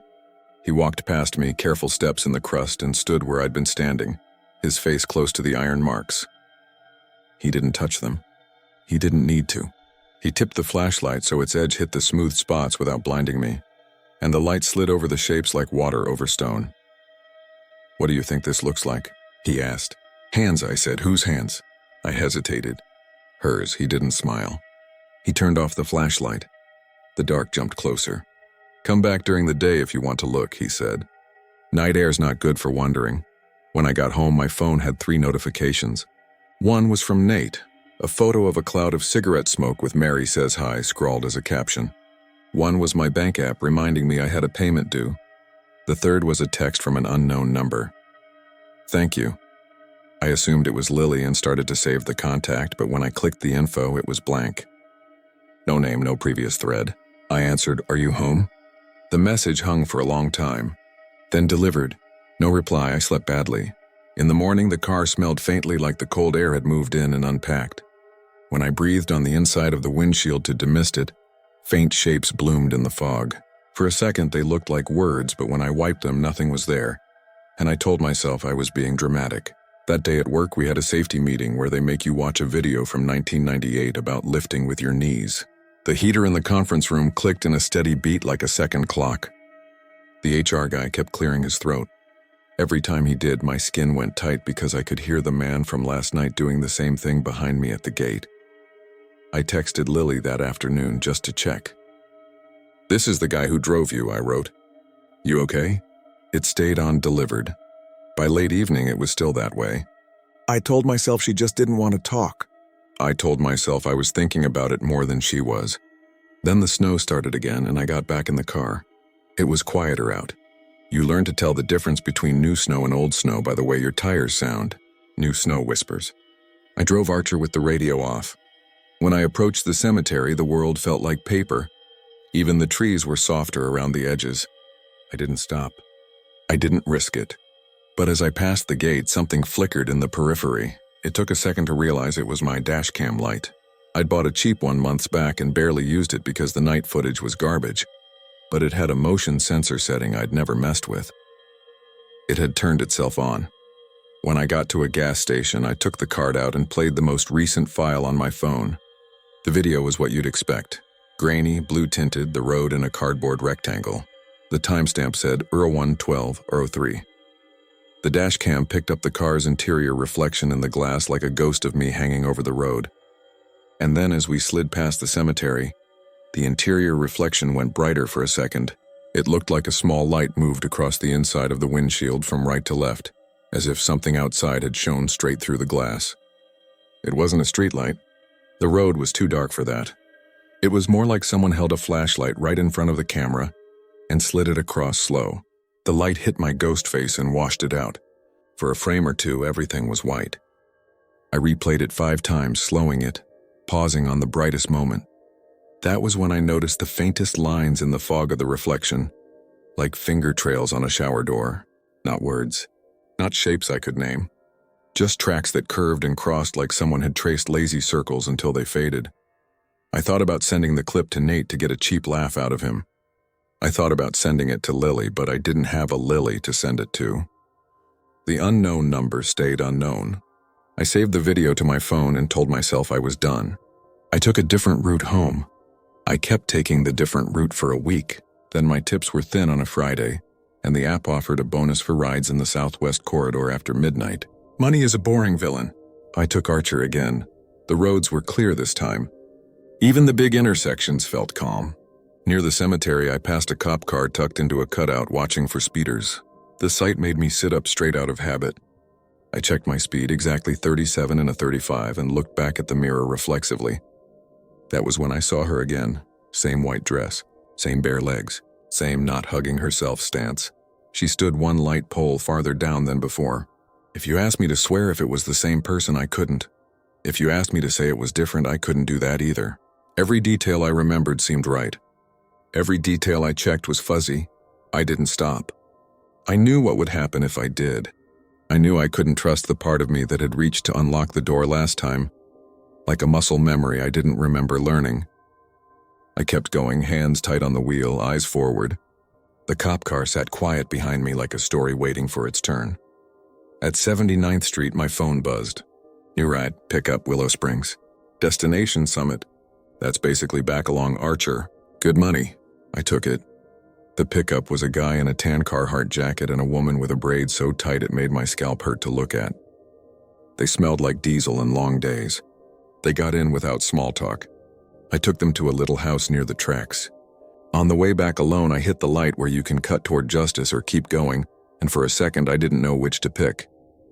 The air in the car tasted sweet, like the first breath you take when you walk into a flower shop. My eyes watered. I thought the heat was too high. I dialed it down. My hands itched under my gloves like I'd touched something I shouldn't. I don't remember deciding to stop at the gate. I only remember standing in front of it again, this time with both gloves off. My palms an angry red in the cold. The smooth spots looked back like small, calm lakes. The wind was still. I could hear my blood in my ears. I held my hands close to the iron, then closer, and then, just for a second, I let my skin touch. It didn't burn. It was colder than anything I've touched in my life. So cold my brain couldn't make a sensation out of it. It felt like silence feels at that hour. And in that fraction of a second, 3 separate things happened. Or I decided they did. And I know how crazy that sounds, but they all felt true at once. First, I smelled cigarette smoke. Faint. A brand I hadn't thought of since high school. The kind my friend's aunt used to smoke on her porch after dinner. Second, a pressure on my shoulder, not hard but insistent. The way someone touches you when they need you to leave a party before you do something you can't take back. Third, a voice, behind me and inside me. Not a word. More like the shape of no.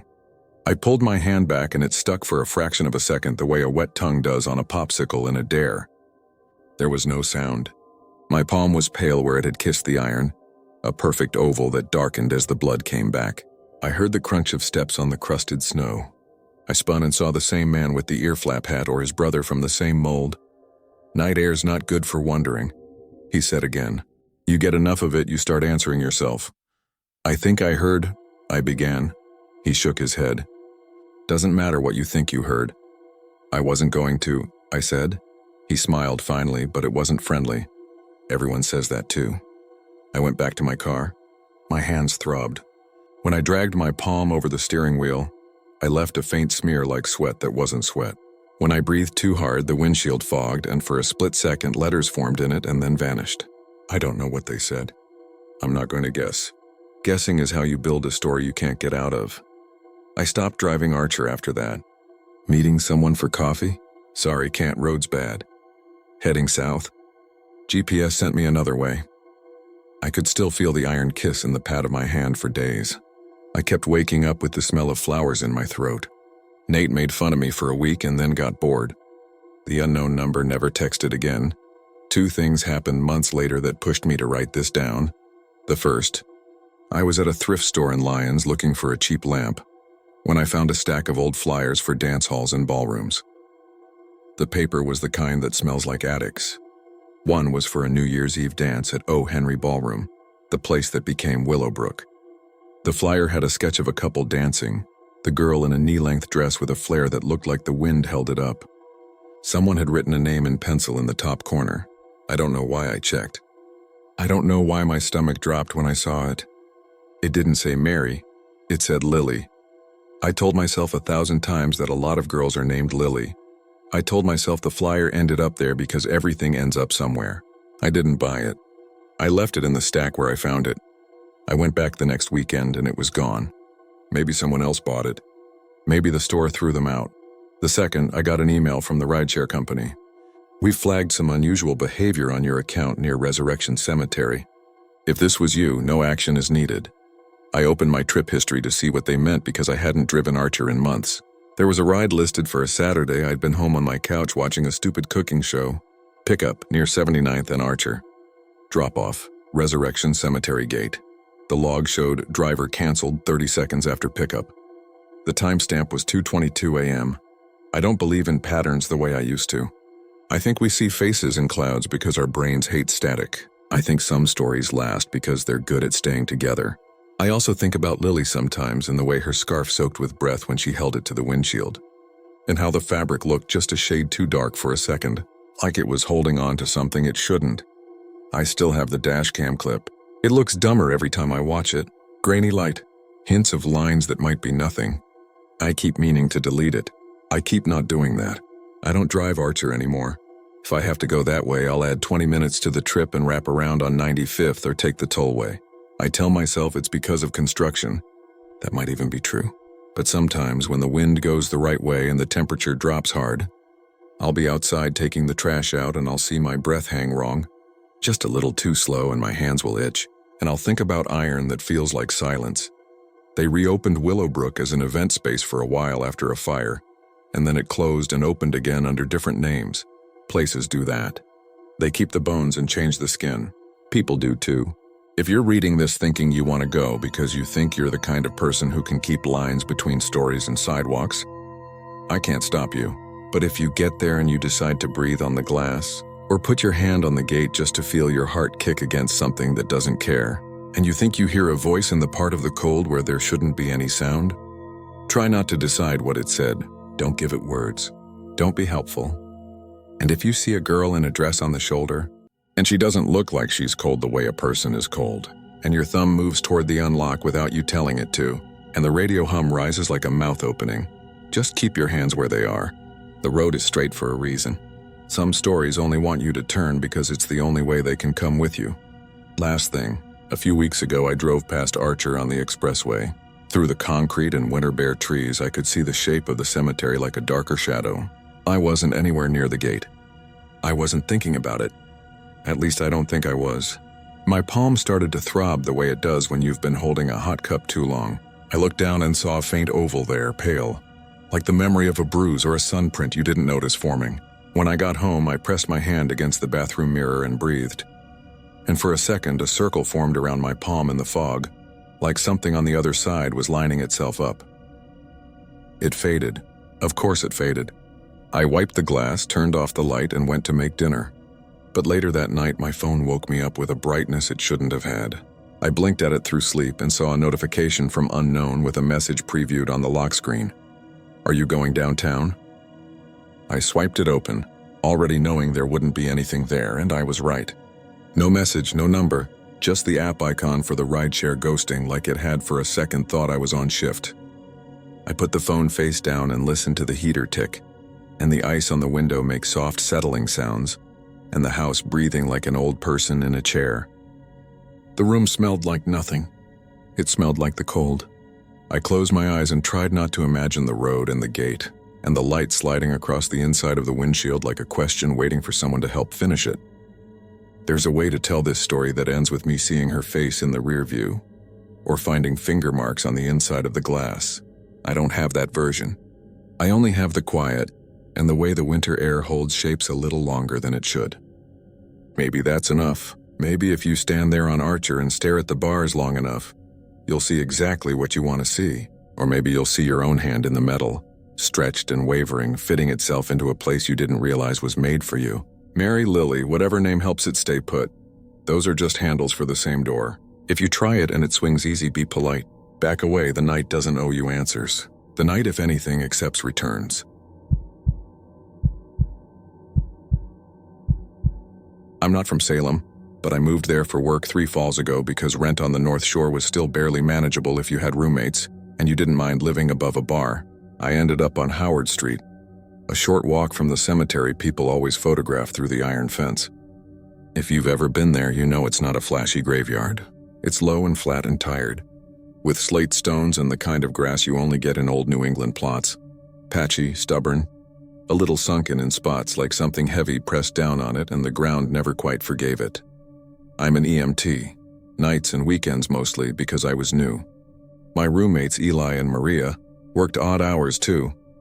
Eli did security for the museum's satellite exhibits in October, and Maria bartended. We were all on different schedules and mostly met in the kitchen around sunrise, passing each other like ghosts, trading notes on who finished the milk and which tourist tried to steal a brick. I didn't choose the place because of the cemetery. It just happened to be cheap and close to the station. But you can't live on Howard Street without learning about Giles Corey. People talk about him the way you talk about weather you can't avoid. It's gonna rain. Watch for black ice. Giles walks before something bad. They say his shadow shows up before calamities in Salem. Fire, flood, things that break when they shouldn't. Sometimes folks tell that story for tips, sometimes for drama, sometimes because they believe it. I didn't. I'm not a believer, not in ghosts anyway. But I listen. In my job, listening is part of not dying. The first time I felt something off, it was the week before Halloween, just after midnight. I'd walked from the station back to my building with Eli because he'd just finished a patrol. The streets smelled like wet leaves and fried dough. The wind kept pushing old police tape around a broken lamppost, making this dry paper whip sound. We slowed down a little by the cemetery because a tour group was still milling there, listening to a guide who had one of those portable speakers hanging off his chest. You could hear him from half a block away, matter of fact, talking about the pressing, how Corey refused to enter a plea, how they put boards on him and stones on the boards. More weight, and how he died without giving them the confession they wanted. Guy's voice is too casual for that story, Eli muttered. He kept one hand in his jacket even when he wasn't cold. Security habit. You ever get used to that, he asked? People turning a death into a souvenir? Someone's got to pay the rent, I said. Even the dead. He smiled at that very briefly and then his face changed. Not like he'd seen something exactly, but like his attention got pulled. I followed his line of sight. Between the fence bars, the stones lay like teeth. Beyond them, the faint shape of the big elm leaned into the dark. Thought I saw a guy in there, he said, standing near the middle. Big shoulders. Might have been the trunk, the guide's speaker squealed. The tour members flinched and laughed. The guide apologized and slapped the device, and the sound came back. Static, then his voice again. Eli shook it off and we kept walking. It was nothing. I went to sleep. At 2:35 a.m. the tones hit. Structure fire on Lafayette. The dispatchers sounded different for real fires. Less drawl, more focus. We rolled out with another crew and I caught a glimpse of the cemetery on the turn.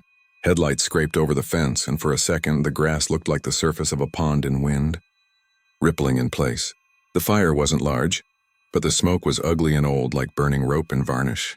Everyone got out. We treated 2 people for smoke inhalation and 1 firefighter who twisted his ankle on a rotted stair. I didn't think about Howard Street. It was a city. Buildings burn sometimes. It happens. The next morning I woke to find a gray pebble on the kitchen counter. Maria said she found it on our windowsill and thought it looked cool. It was smooth on one side, rough on the other, with a thin white line like a scar. She kept it because she collects small objects. Tokens, she calls them. "Don't put that in your mouth," she warned me as I poked it. "It probably has dead witch on it." "They weren't witches," I said. "I know," she said. "It's a joke." After that, small things started lining up in ways I didn't like. Our radio checks on the ambulance came back with ghost echoes. Dispatch would say, "Unit 43, read you clear." And the speaker would carry a half-second lower-pitched repeat of the same words, like someone else said them under their breath. Eli's flashlight, the heavy mag light he trusted like a second brain, flickered whenever he walked the block by the cemetery. He changed the batteries twice. It still happened. Maria's bar kept getting calls from a number that showed up as no audio. Just that slow, breathy static you used to get when a dial-up modem was trying to decide if it loved you.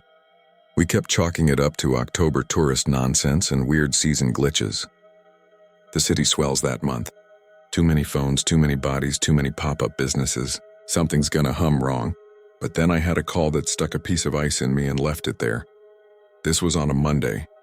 Wednesdays in October are busy. Saturdays are insane. Mondays sit in the middle like a person deciding whether to join in.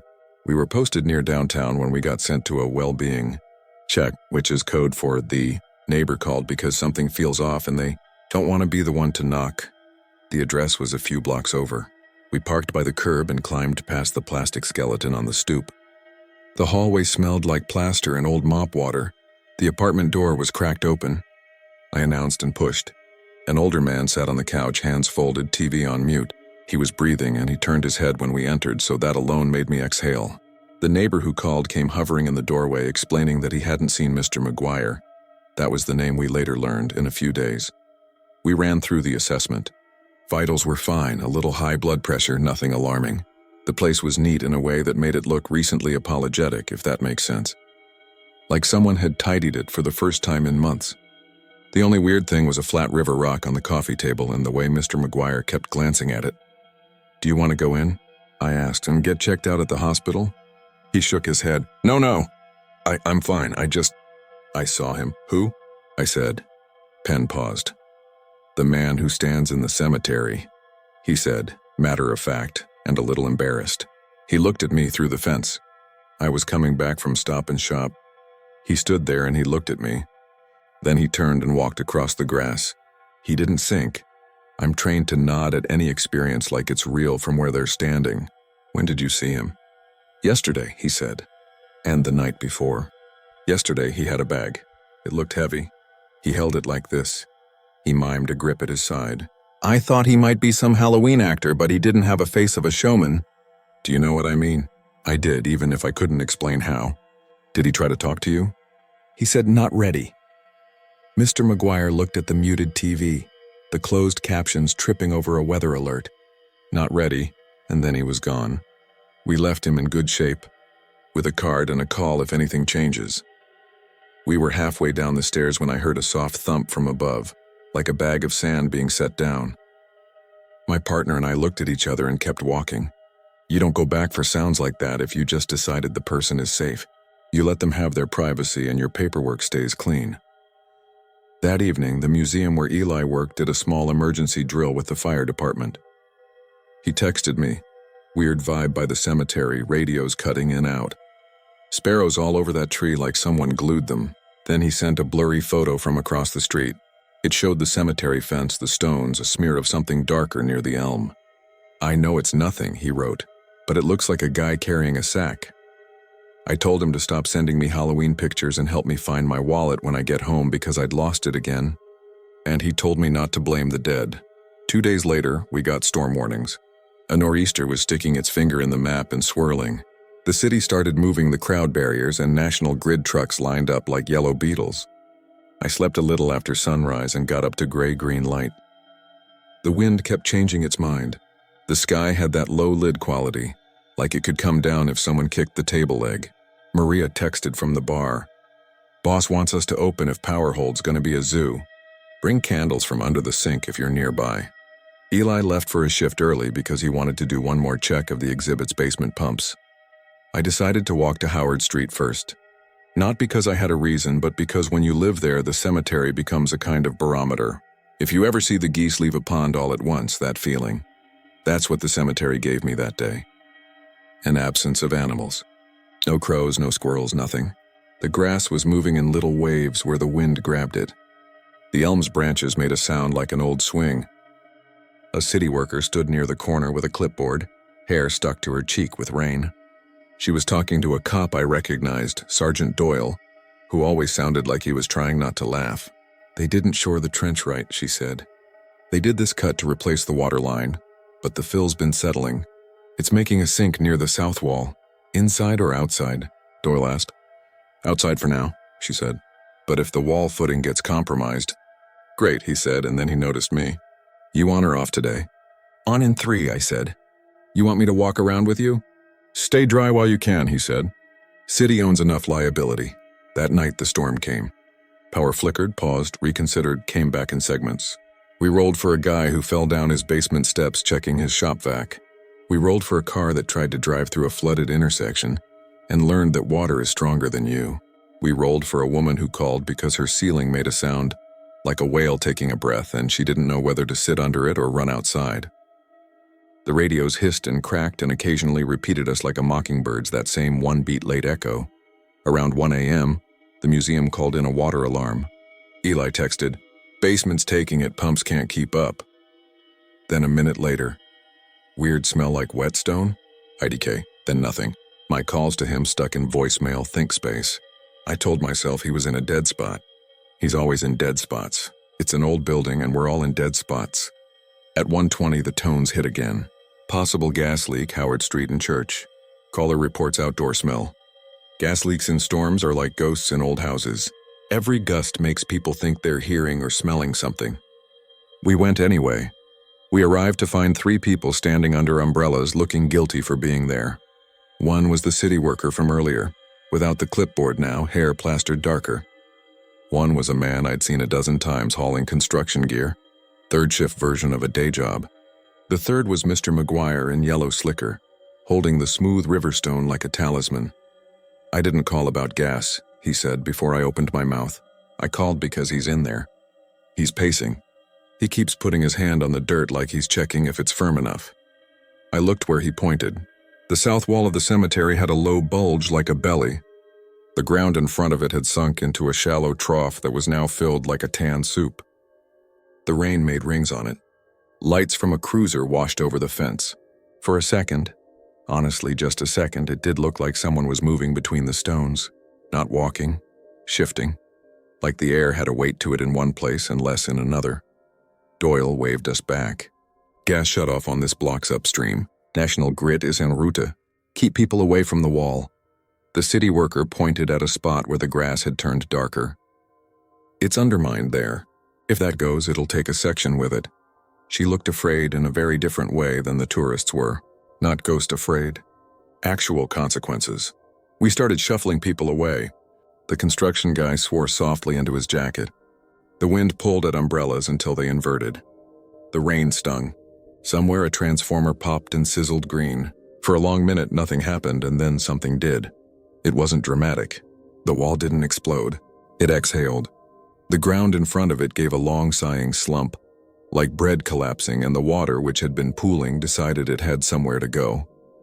It spun into the new dip and pulled with it what had been grass and soil and the top layer of something brick.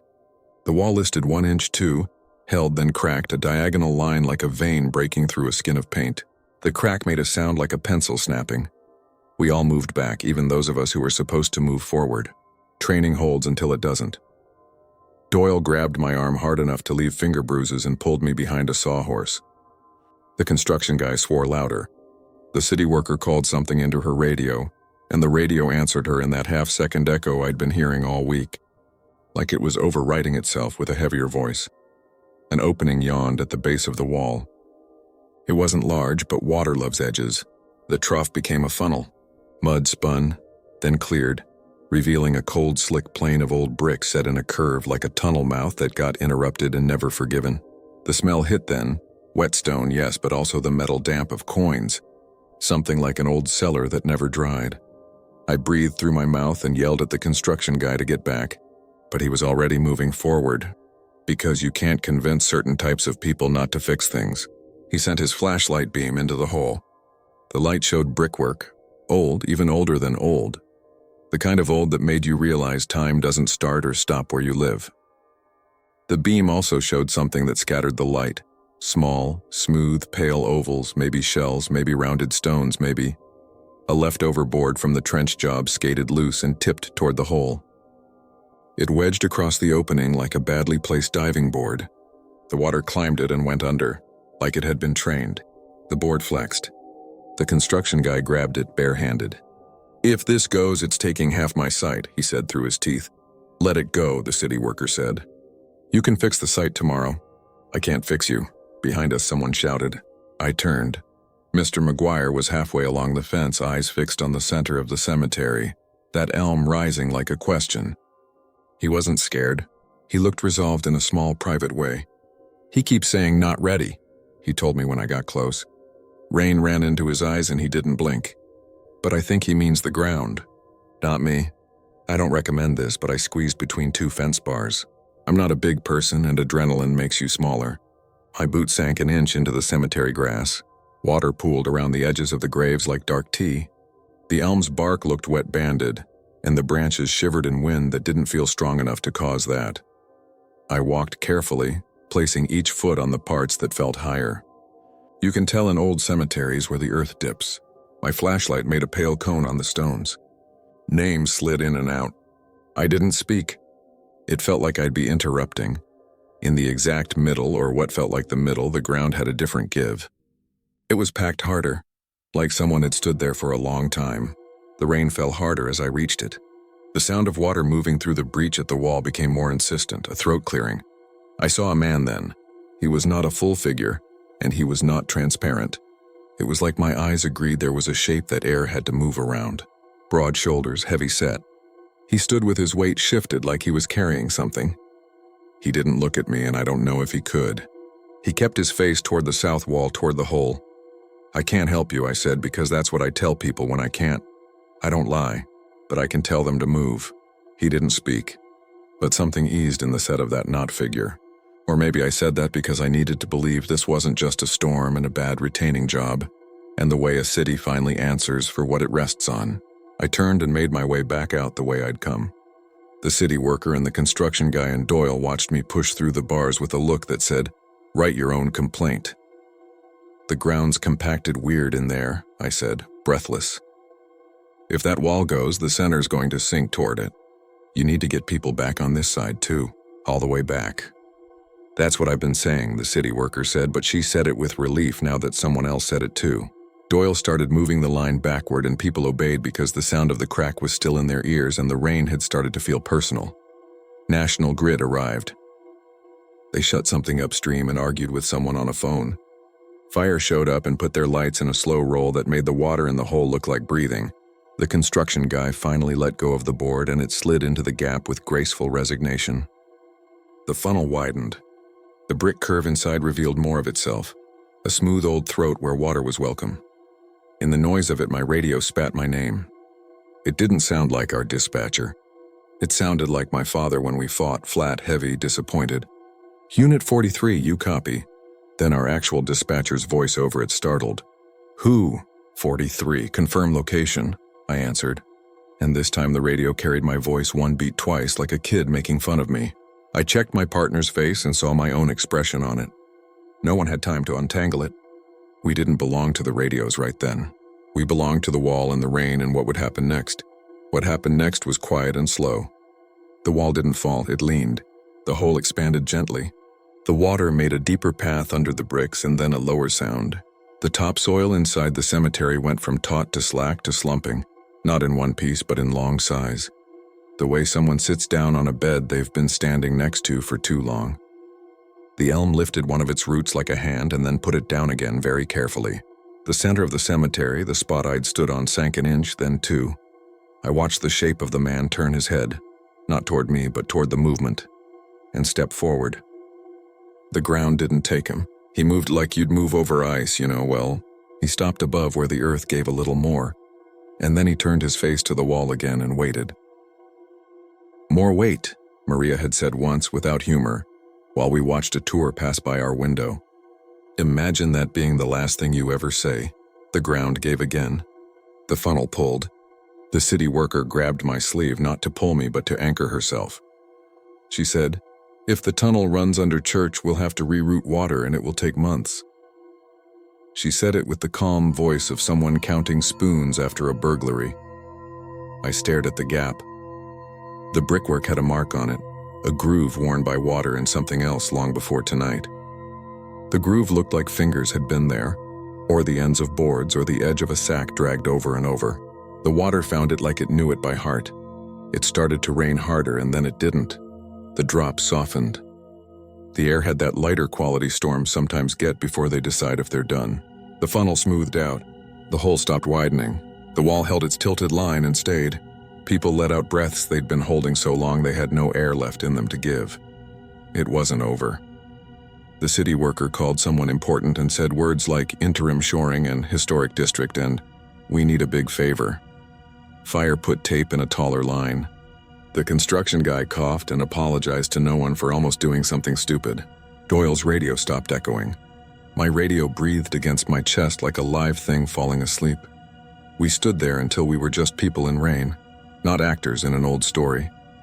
I walked home with my boots making small gripping sounds on wet pavement. Maria was asleep. The power had gone out and come back. Eli's room was empty, his bed made like someone tried on the idea of rest and changed his mind. He came home around 4 a.m., soaked and silent, and stood in the kitchen in the blue-gray light. "You okay?" I asked. He nodded. He opened his mouth and closed it again, then said, "I kept getting a smell like the river, but inside. The pumps failed, then they didn't. I can't explain it. It felt like the building leaned and decided not to. The security camera in the basement looked like someone walked past it carrying nothing, like the idea of something heavy." He set something on the counter, a smooth gray river stone, almost identical to the one Maria had found. This one had two white lines crossing each other. A faint grit of sand clung to it, even though he'd just been in a basement. He wiped his hands on a dish towel like he was trying to wipe off a thought. "You didn't take that," I said, "right?" He frowned. "It was in my jacket pocket. Did you put it there?" He shook his head. "I don't put rocks in my jacket. I don't collect tokens. We didn't sleep, not really. We sat there and listened to the storm decide its last course. Around dawn, the light came up pale and thin. I checked the news. 2 minor fires controlled. A tree through a roof with no injuries. Water in basements. The wall on Howard Street listed but standing. City advises caution around the cemetery. Repairs underway. Nothing dramatic. Nothing you could make into a headline that wasn't just storm hits people cope. I worked a double that weekend. Tourists kept coming, because October doesn't care about storms. The guide's voice by the cemetery sounded more careful, like he'd thought about what he was saying for the first time in a while. "Some say Giles Corey appears before disaster," he said. "Other people think it isn't a threat. They think he didn't say more weight because he wanted death. They think he said it because he was buying time." On Sunday night, Mr. McGuire came into Maria's bar wearing the yellow slicker even though it wasn't raining. He sat in the corner and ordered tea. He waved me over when he saw me. "I didn't sleep," he said. "I kept hearing someone set down a bag. Over and over. Not dropping. Setting down. Where?" I asked. "In my living room," he said, like it was the most normal place. He touched his pocket and I knew what he felt without seeing it. He used to say not ready, and he said, "Last night I heard enough. It wasn't a warning. It was an assessment." An assessment of what? He looked at his cup. Of whether the ground would hold. Weeks passed. The city put temporary supports by the wall. A crew worked careful days like dentists. The hole revealed more of itself as a collapsed stretch of old drainage running under the edge of the cemetery, a piece of channel from a time when the jail sat where the parking lot is now, when the water needed a place to go. Some historian wrote a small column about it. People commented and corrected in the way people always do, warring over dates like they're defending property. A different historian wrote another column to say, "It's complicated," which is the true shape of most stories. October ended and the city sighed into November, less costumed but still itself. Tourists left the way a tide leaves in long out-breaths. We got a little sleep. We hung up wet jackets that finally dried. We talked less about ghosts because we didn't want to be the type of Salem people who talk about ghosts all year. But I started keeping the stone Eli found on my bedroom windowsill, because not believing doesn't require being rude. The last thing that happened that might matter was quiet. It was late. I was reading an article about historic brickwork failures because apparently that's who I became. The radiator made the soft ping noises radiators make like a metal cricket. Wind made the building talk. Then, very distinctly, I heard from the kitchen the sound of something heavy being set down. Not dropped. Set down with care, like a person who measures with their body. I walked out expecting to see one of my roommates come home, but the kitchen was empty. The window was cracked to let out cooking smell from hours before. The street below was indifferent. On the table there was a thin trail of grit like dust from a stone. It led to the smooth gray pebble Maria had found, which was now sitting an inch to the left of where it had been all week, as if someone who did not know or care about our arrangements had put it exactly where they wanted it. I picked it up. It felt warmer than the room. I didn't put it back. A few days after that, the city announced the wall would be fully examined in the spring. Everyone involved said the same sensible things, that it had been a close call, that old infrastructure likes to reveal itself at inconvenient times, that we should all learn from it. People went back to telling the Giles Corey story either as a threat or a warning depending on what they needed from it.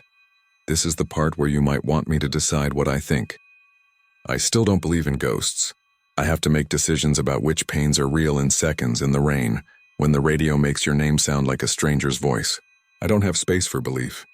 I have room for facts. Wall listed, hole opened, water flowed, no one died. We were lucky. Or we got the message. When I walk past the cemetery now in the evening, sometimes I stop at the fence and look for nothing. The grass is flattened into new curves. The elm holds its big arms quiet. I think about a man who refused to say the words they wanted because he wasn't going to let them use him to take more land and more money. I think about how more weight can be a dare or a strategy. You lean into it when you know the beam will shift. You buy an inch. You make the ground decide. Maybe the shadow people see before calamity isn't a curse. Maybe it's someone in a place between holding and letting go, checking the dirt, setting down what he can carry in a way that doesn't break the boards. When storms run through this city, the old parts try to move. Something has to stand on the middle and say enough, and mean the ground, not the people. Or maybe we're all telling ourselves that because it's easier to live above a bar on Howard Street in a city built on guilt, if you believe someone is watching the footing, even if he's not there for you at all. I still keep the stone on my windowsill. In certain weather, it smells like a river. In certain light, the white line in it looks like a crack mended the wrong way. On quiet nights when the wind makes the glass sigh, I hear the careful sound of something heavy being set down in the next room. Not to stay, not to crush, but to measure. And every time I hear it, I think about the center of the cemetery and the way the ground held when it should have given, and how in this city the scariest part isn't the idea of a ghost. It's the way weight moves through things, and how you only know what will break when you ask it to take one more ounce. I walk past the fence. I don't go in anymore. Not because I'm afraid of what I might see, but because I'm afraid of misunderstanding it. And I think disrespect is the bigger sin in a place like this. The tours pass me and the speakers say their careful words, and the tourists hold their breath for a photo that proves they were near an old hurt.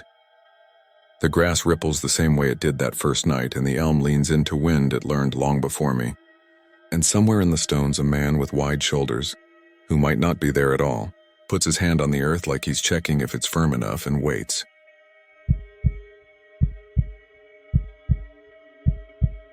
I grew up in Montgomery County, Ohio, and if you're from around here, you've heard about Wolfinger Cemetery even if you don't think you have. It sits on a stretch of Gross Nickel Road where the houses thin out and the cornfields give up their last stalks to a line of pine and crooked stones. People say the cemetery is older than the asphalt. They also say it's where a young bride was struck by lightning on her wedding day back in the 1800s. Her veil caught fire. She fell before anyone could reach her. Since then, drivers swear they see her walk out of the tree line with her dress smoking and her hands out like she's reaching for a lift she never gets. I never believed the story.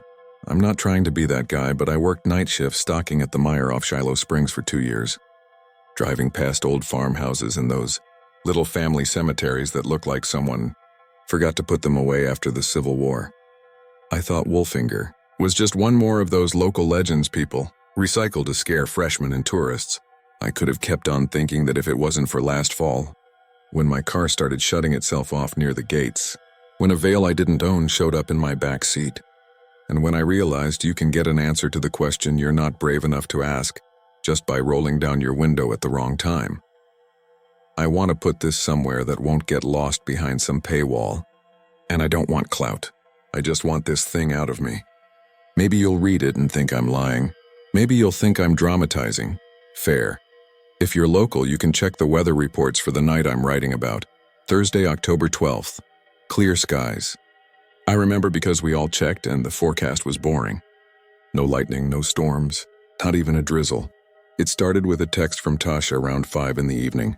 She works as a night nurse at Good Sam and keeps weird hours. She'd just gotten off a shift and wanted food before crashing. "Greasy or greasy?" she wrote. I suggested George's in Trotwood. She said yes. We looped in my cousin Leo, who was already buzzing because the Bengals had an away game that Sunday, and he was convinced he'd found a lock on some ridiculous parlay. We ate, we talked, and somewhere in there Tasha brought up Wolfinger. She said 2 people she worked with refused to take Wolf Creek Pike home after dark now. Both had seen smoke across the road by the cemetery, like someone had lit a pile of leaves and walked away.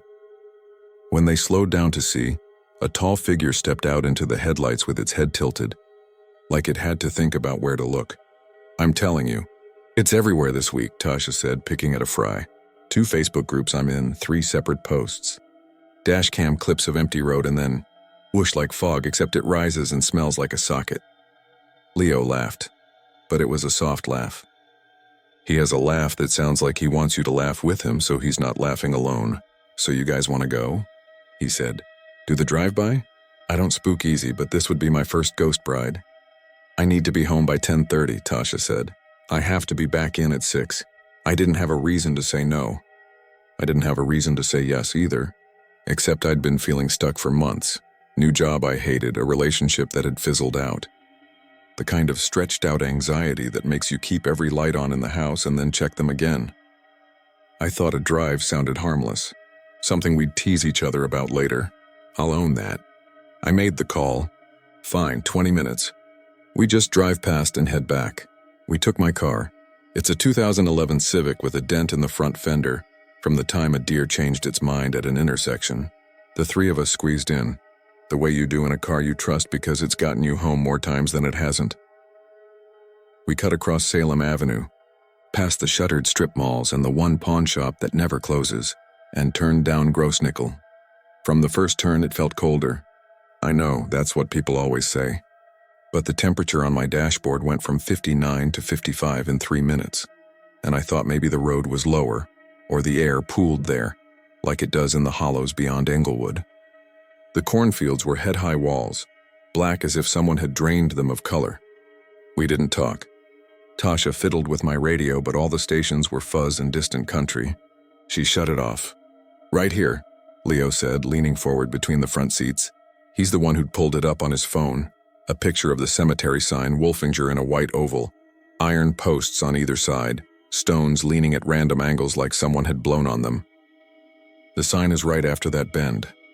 We came around the bend and the sign was there in the headlights, except the oval wasn't white anymore. It looked scorched, a soot smear at the top that darkened the letters. Tasha sniffed. "You smell that?"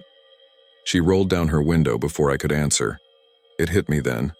The scent of something burnt, not heavy like a campfire, cleaner and sharper, like a popped fuse. Ozone. That's the word. Probably someone's burning brush, I said, even though it was October, and the ground was damp and nobody burns at night around here anymore unless they want a visit from the volunteer fire department. We rolled past the gates. I didn't slow down. I don't know why that suddenly seemed important. Do not slow down. Leo had his phone up like he wanted to film, and I said, "Don't, you'll drop it and it'll vanish down the seat." And then, because it felt like the kind of joke you say to cut the fat off the moment. Besides, ghosts don't show up on iPhone. No one laughed. That's when I noticed it, the roadside fog. It didn't pool. It formed in thin fingers that rose from the ditch and crossed the road in long threads, like a spill slowly being mopped by an invisible hand. The threads met each other and wove, drifted apart and pulled back together. The smell sharpened. Tasha rolled her window up and hugged her arms. "I just got cold all at once," she said. I kept my eyes on the double yellow. If you've ever driven that stretch, you know the road dips a little after the cemetery, and then there's a tree line that makes a wall of dark. As we descended, my headlights strobed the pines. In one gap, just for a half second, I thought I saw someone standing among the stones, a shape the right height but not quite the right posture, too tilted, like the ground had moved under them. We made it past. The weight in my chest loosened. Leo said, "Well, that was smoky?" He sounded disappointed and relieved at the same time, and that's when the car died. No sputter, no warning lights. The dash went black as if someone had unplugged the whole panel. The engine didn't cough. It just wasn't there anymore. I tapped the gas out of reflex. Nothing. The lights died with the engine and the world slammed to unlit. I coasted. It was all I could do. The road is flat just after the dip and the Civic slowed quick. I wrestled the wheel toward the shoulder. Gravel popped. Then we stopped. The dark pressed against the window so thick I could see my own reflection like a stranger staring back. Tasha said, "Nope." Her voice went thin. "Electrical," I said, and I was proud of how steady I sounded. "Battery cable or a fuse. I've had it happen before." That was true, but not like this, not everything at once, like someone had snipped the one artery that fed the car. I went to turn the key and there was nothing. No click, no attempt, dead. Leo offered to get out and look. I told him to wait. I don't know why. I just felt it. The way you feel the wrongness of standing on a frozen lake when the ice groans under you. I cracked my window instead, thinking I'd catch a whiff of what we'd smelled and find an explanation. All I got was cold, and then we heard it. It wasn't footsteps. It wasn't voices. It was the sound of wet fabric being dragged along asphalt. A soft scrape with a pattern to it. Not steady, closer, stop, closer, stop. Leo whispered, "You hear that, right?" None of us moved. If we moved, we'd make a noise, and the noise would tell whatever was outside exactly where to look. It was a ridiculous thought, because our car was the biggest object on the road, but it felt true. The scrape paused by Tasha's window. She put her palm against the glass like she was holding it shut. Her breath fogged it. Through her fog, we could see the faintest light like heat shimmering off a grill, but inverted. Cold shimmering. I'm not describing it right. It looked like the air next to her window had been heated from within, but the night was so cold the heat turned to glass and pressed flat. Something tapped the door. It was gentle. If a child tapped your knee under a table to get your attention, it would sound like that. My voice came out of somewhere below my ribs. "We are leaving." I tried the key again. It did nothing. Leo reached across me and flicked the hazards. Dead. There's a part of your brain that keeps a list of the worst things you could do in a given situation. Mine jogged up to the front with a suggestion, honk the horn. But when I pressed the center of the steering wheel, it didn't even click. The car was a brick. The scrape moved past the driver's door. Whatever was outside didn't hurry. It sounded like it had all the time in the world. We watched our own reflections in the glass because we were too scared to look past them. Then the scrape stopped again, right at the seam where the hood meets the windshield. Something brushed the wipers. Just a whisper. Another tap, this time on the glass itself up near the rearview mirror. The tapping had rhythm. I don't remember the rhythm exactly, and that bothers me more than it should. If I could count it out, make it math, maybe it would feel less like it was language I almost understood. What if it needs help? Leo asked. He said it because the legend had gotten into our heads. We all had the same picture, a burned dress, a veil, a face you can't see. What if it's just some historical loop thing? You're supposed to ignore it. Or you're supposed to stop, Tasha said so quietly I almost didn't hear her. She's the kind of person who can resuscitate someone in a Walmart aisle because she happened to be there. She has that muscle in her brain that says move forward, not away. The scraping receded, not far, just a few steps. I felt the weight in the car change, like the air inside had been held tight and let out by inches. I told myself we were hearing a raccoon drag something, or the wind pulling a plastic bag across the road. The smell sharpened. The ozone became a taste. My tongue went numb at the edges. In the silence that followed, something else spoke. Not a voice. It was my phone vibrating in the center console. It lit up my face and looked obscene in the dark. Unknown number? No area code, just 5 digits. It buzzed once, then stopped. Leo's phone buzzed. Tasha's did too. I'm not answering that, Leo said. We didn't. The screen blacked out. In that second, as the light was dying, I saw something in the rear view. Or I thought I did. A pale length like cloth draped across the back seat. Not mine. Not Tasha's jacket. Not Leo's hoodie. Something thinner, older. I turned fast. The back seat was empty. The Civic is small, and the back seat fills your whole view when you turn. There was nothing there. Next car that comes by, flag them, I said. I kept my voice level. Tasha said, what if there isn't one? And that, stupidly, was the first thing that almost broke me, because she was right. That road is quiet after 10. I don't know what made me try the key again. Habit. Hoping the universe had changed its mind. When I turned it, the engine caught so suddenly the car jolted. Every light in the dash came up at once. The radio blared static for a split second and then cut to whatever preset Tasha had left it on. It was a bad pop song. I've heard it since and had to leave the room. Go, Leo said, not a shout but all breath. Just go, I went. The wheels spun in the gravel before they bit. As we pulled forward, something white slid up the windshield. It wasn't a face. It wasn't a cloth. It looked like steamed breath condensed on the glass in the shape of a long oval, and then smeared upward by a hand you couldn't see, a hand that left no prints. The smear went up and over the roof. I checked the mirror and saw the road behind like a throat. The cemetery gates a dark mouth and a small brightness in the ditch like a patch of firefly light. It wasn't a firefly. It stayed in one place and pulsed once, twice. Then it went dark.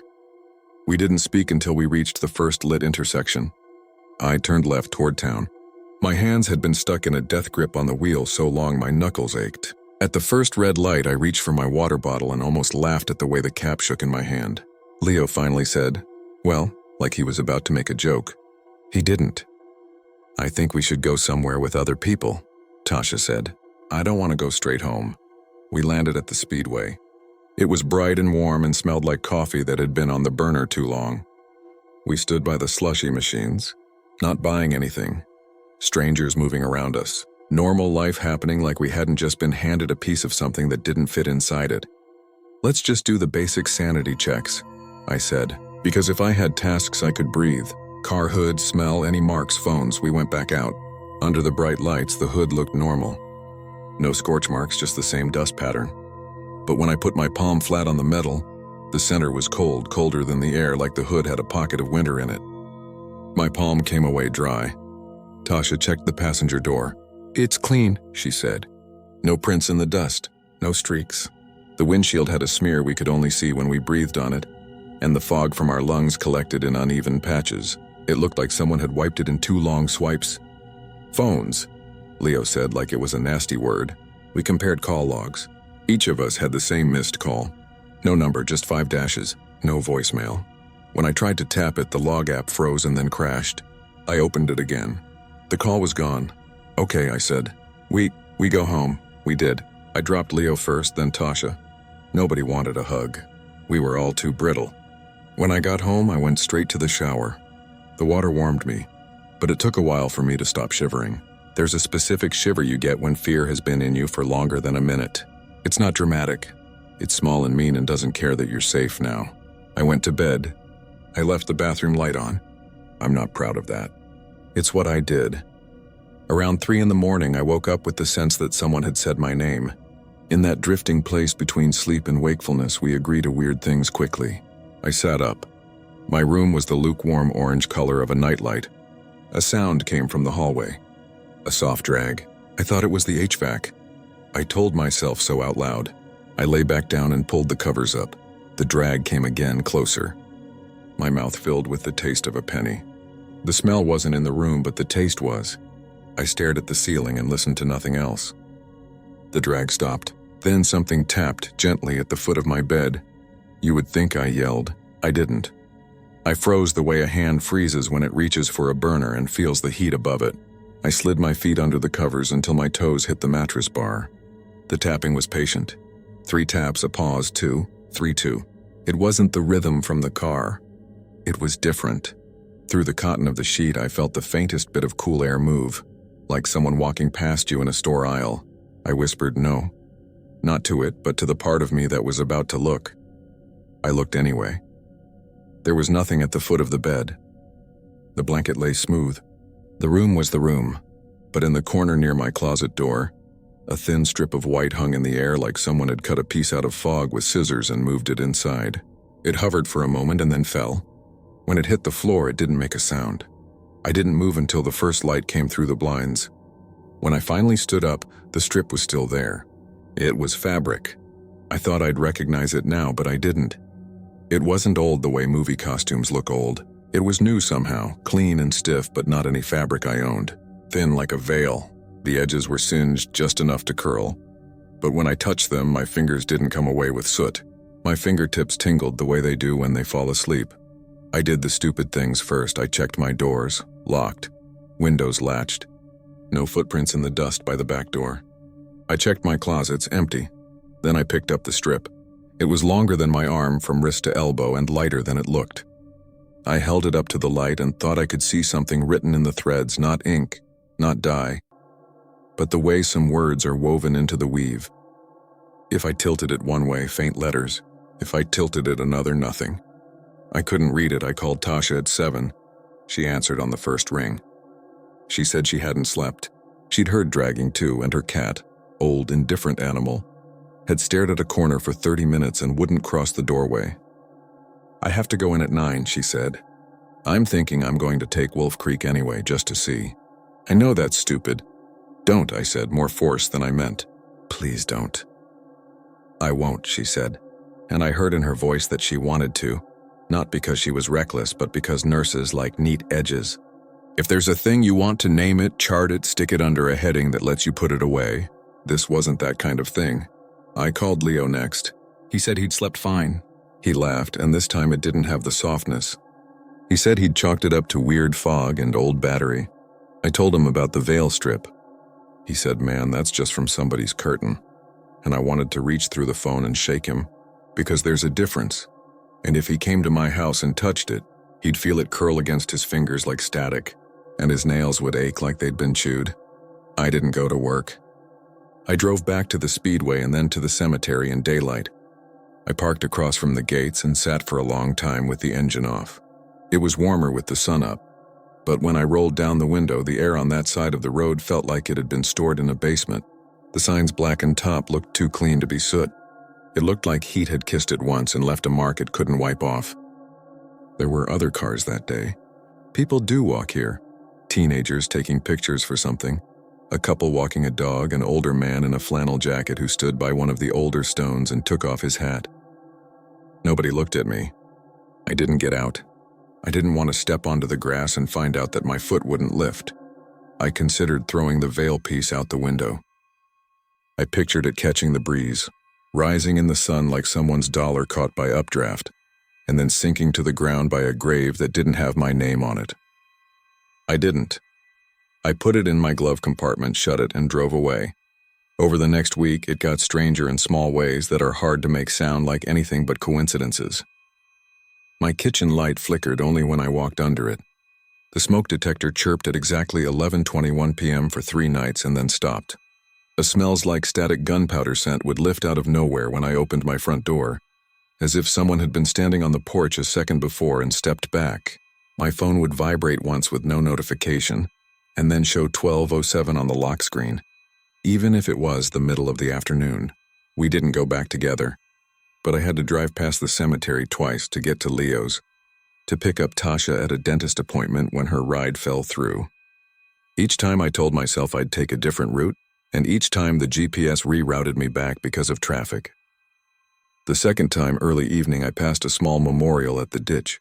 Fresh flowers, a plastic bride and groom cake topper, a handwritten note inside a sandwich bag, a picture of a woman in black and white wearing a dress without a veil.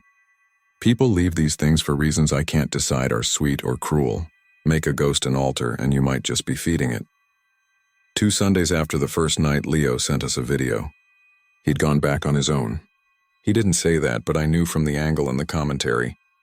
He'd propped his phone on the dashboard and filmed the drive past at 9:30 p.m. A normal night. Clear. He didn't slow down. He kept up a cheerful commentary to himself, the way you sigh whistle in a dark basement to prove you're not scared. He passed the gates. Nothing happened. He laughed, still alone, see? He said in the video. Just a cemetery on a country road. And then the radio cut to static. For 3 seconds. A clean interruption and then back to music. He laughed again and the laugh had the softness back. Okay, he said, he didn't post it anywhere. He didn't tell us he'd done it in a group chat, just sent us the file. I watched it twice and felt the same thing both times. Not relief, not fear. A kind of dread that sits behind your ribs and knows it has time. Tasha stopped answering for a few days. When she did text, it was all clipped, work stuff, call schedules, flu shots. I saw her the next week on a break and she looked like she'd slept standing up. Let's not talk about it here, she said. I don't want it to like being said out loud. I kept the veil piece in the glove compartment until late November. That's when we got one of those freak warm spells and the air smelled like rain for 2 days. I had to get my inspection done, and I didn't want the mechanic opening the glove compartment and finding it. People find things for you sometimes and make decisions you can't take back. I took it out and brought it inside, wrapped it in a grocery bag, slid it between 2 books on a shelf I don't use much. I thought not looking at it would be the same as not having it. I don't know how to end this. That's the truth that doesn't make for a good story. It didn't end. It went quiet. Sometimes quiet is worse. Last week I woke at 12:07 exactly, not because anything had buzzed, but because the time was in my mouth like a word. I got up without turning on the light. I walked out to my car in my socks, held my keys between 2 fingers like I was trying to choose which one hurt more. The sky was low and the street was empty. My breath hung for a second and then slid away. I opened the back door. The veil piece was lying across the seat. Not the glove compartment, the seat. It had unfolded itself, if that's what you want to call it. Looked a little longer, or maybe I just had the nerve to see it right. In the dome light, the woven letters showed more clearly for a second from a certain angle. I held my phone over it and tried to catch it in a photo. The camera clicked. In the photo, the fabric is there, but the letters aren't. The pattern looks smooth. The edges still have their not-so singe. I reached out, put my hand on the cloth. It was cool, not cold. I closed my eyes and said, I'm sorry. I don't know who I meant it for. When I opened my eyes, the dome light flickered once and came back. A car passed at the far end of the street, headlights sliding over like a tide. It moved slow, too slow for the speed limit. As it went by, I caught the outline of the driver through their side window. They weren't looking at the road. They were looking at me. I went back inside with the veil in my hand. I didn't lock the car. That felt like asking for something's permission to visit. I put the veil on my kitchen table and sat with it while the fridge buzzed like tired cicadas. After a minute, my phone, face down, vibrated once. I flipped it over. The screen was black. No notification. 12:07. Now I'm here, throwing these words into the void that eats everything eventually. And I keep thinking about the legend of the bride and lightning and the veil catching fire. It's a good story, simple the way stories need to be to survive on mouth to mouth. But there are things you don't notice until you've been the person on the road in the dark. Like how the smell isn't smoke. Like how the tapping is always patient. Like how what you bring home might not be the same shape as what you took, but it fits you exactly where the fear lives. I don't plan on going back. That sounds braver than it is. It's not a decision. It's me admitting the decision was made for me already. The veil sits on my table as I type. The letters are sometimes there, sometimes not. When I hold it up to the window, the morning light makes the weave look deeper, like there are layers the fabric can hide when it feels watched. I've tried to trace it on paper. The pencil won't touch the same lines twice. If you drive Gross Nickel at night, don't slow down by the gates. I know that contradicts every safe driving thing you've heard since you were a kid. I'm serious. Keep your speed. Don't roll your window down. Don't answer calls that aren't numbers. If you have to stop, stop somewhere people are. Go stand where the floor is sticky with spilled pop and the coffee is burning and some tired kid is scraping the hot dog rollers. If you hear dragging on the tile, leave. And if you bring something home without meaning to, don't feed it an explanation. Don't lay it out somewhere nice and talk to it like a guest. You can say I'm sorry once, then let it be. I used to think ghost stories were about the dead being stuck, but the stuck ones are us. We're the ones who keep turning around when a soft tap asks for our attention. We're the ones who answer calls that don't have names. The dead, or whatever she is, has her loop. She walks, she reaches out, she leaves a piece and takes something else. Some nights she gets to keep more than we do. I almost deleted this. Then something tapped my wall, 3 slow, 2 quick, and I decided to hit post instead. I'm going to put the veil back in the glove compartment and drive to the speedway. I'll get coffee I won't drink. I'll stand under bright lights. If I pass the cemetery on the way and see smoke on the road, I'm not going to look at it. But I also know that if a figure steps out of the tree line with her head tilted like she's choosing where to look, a part of me will lift a hand without thinking. It's what we do. We reach back, even when we tell ourselves we won't. If you see me parked by the side of Gross Nickel with my hazard lights off and the radio playing static, keep going. Do not knock on my window. Do not try to open the door. No one is home. I'll get where I'm going eventually, even if it's just the same stretch of road rolled out beneath me again and again like a veil pulled smooth by cold fingers, catching on nothing, waiting for a spark that doesn't need a storm to find it.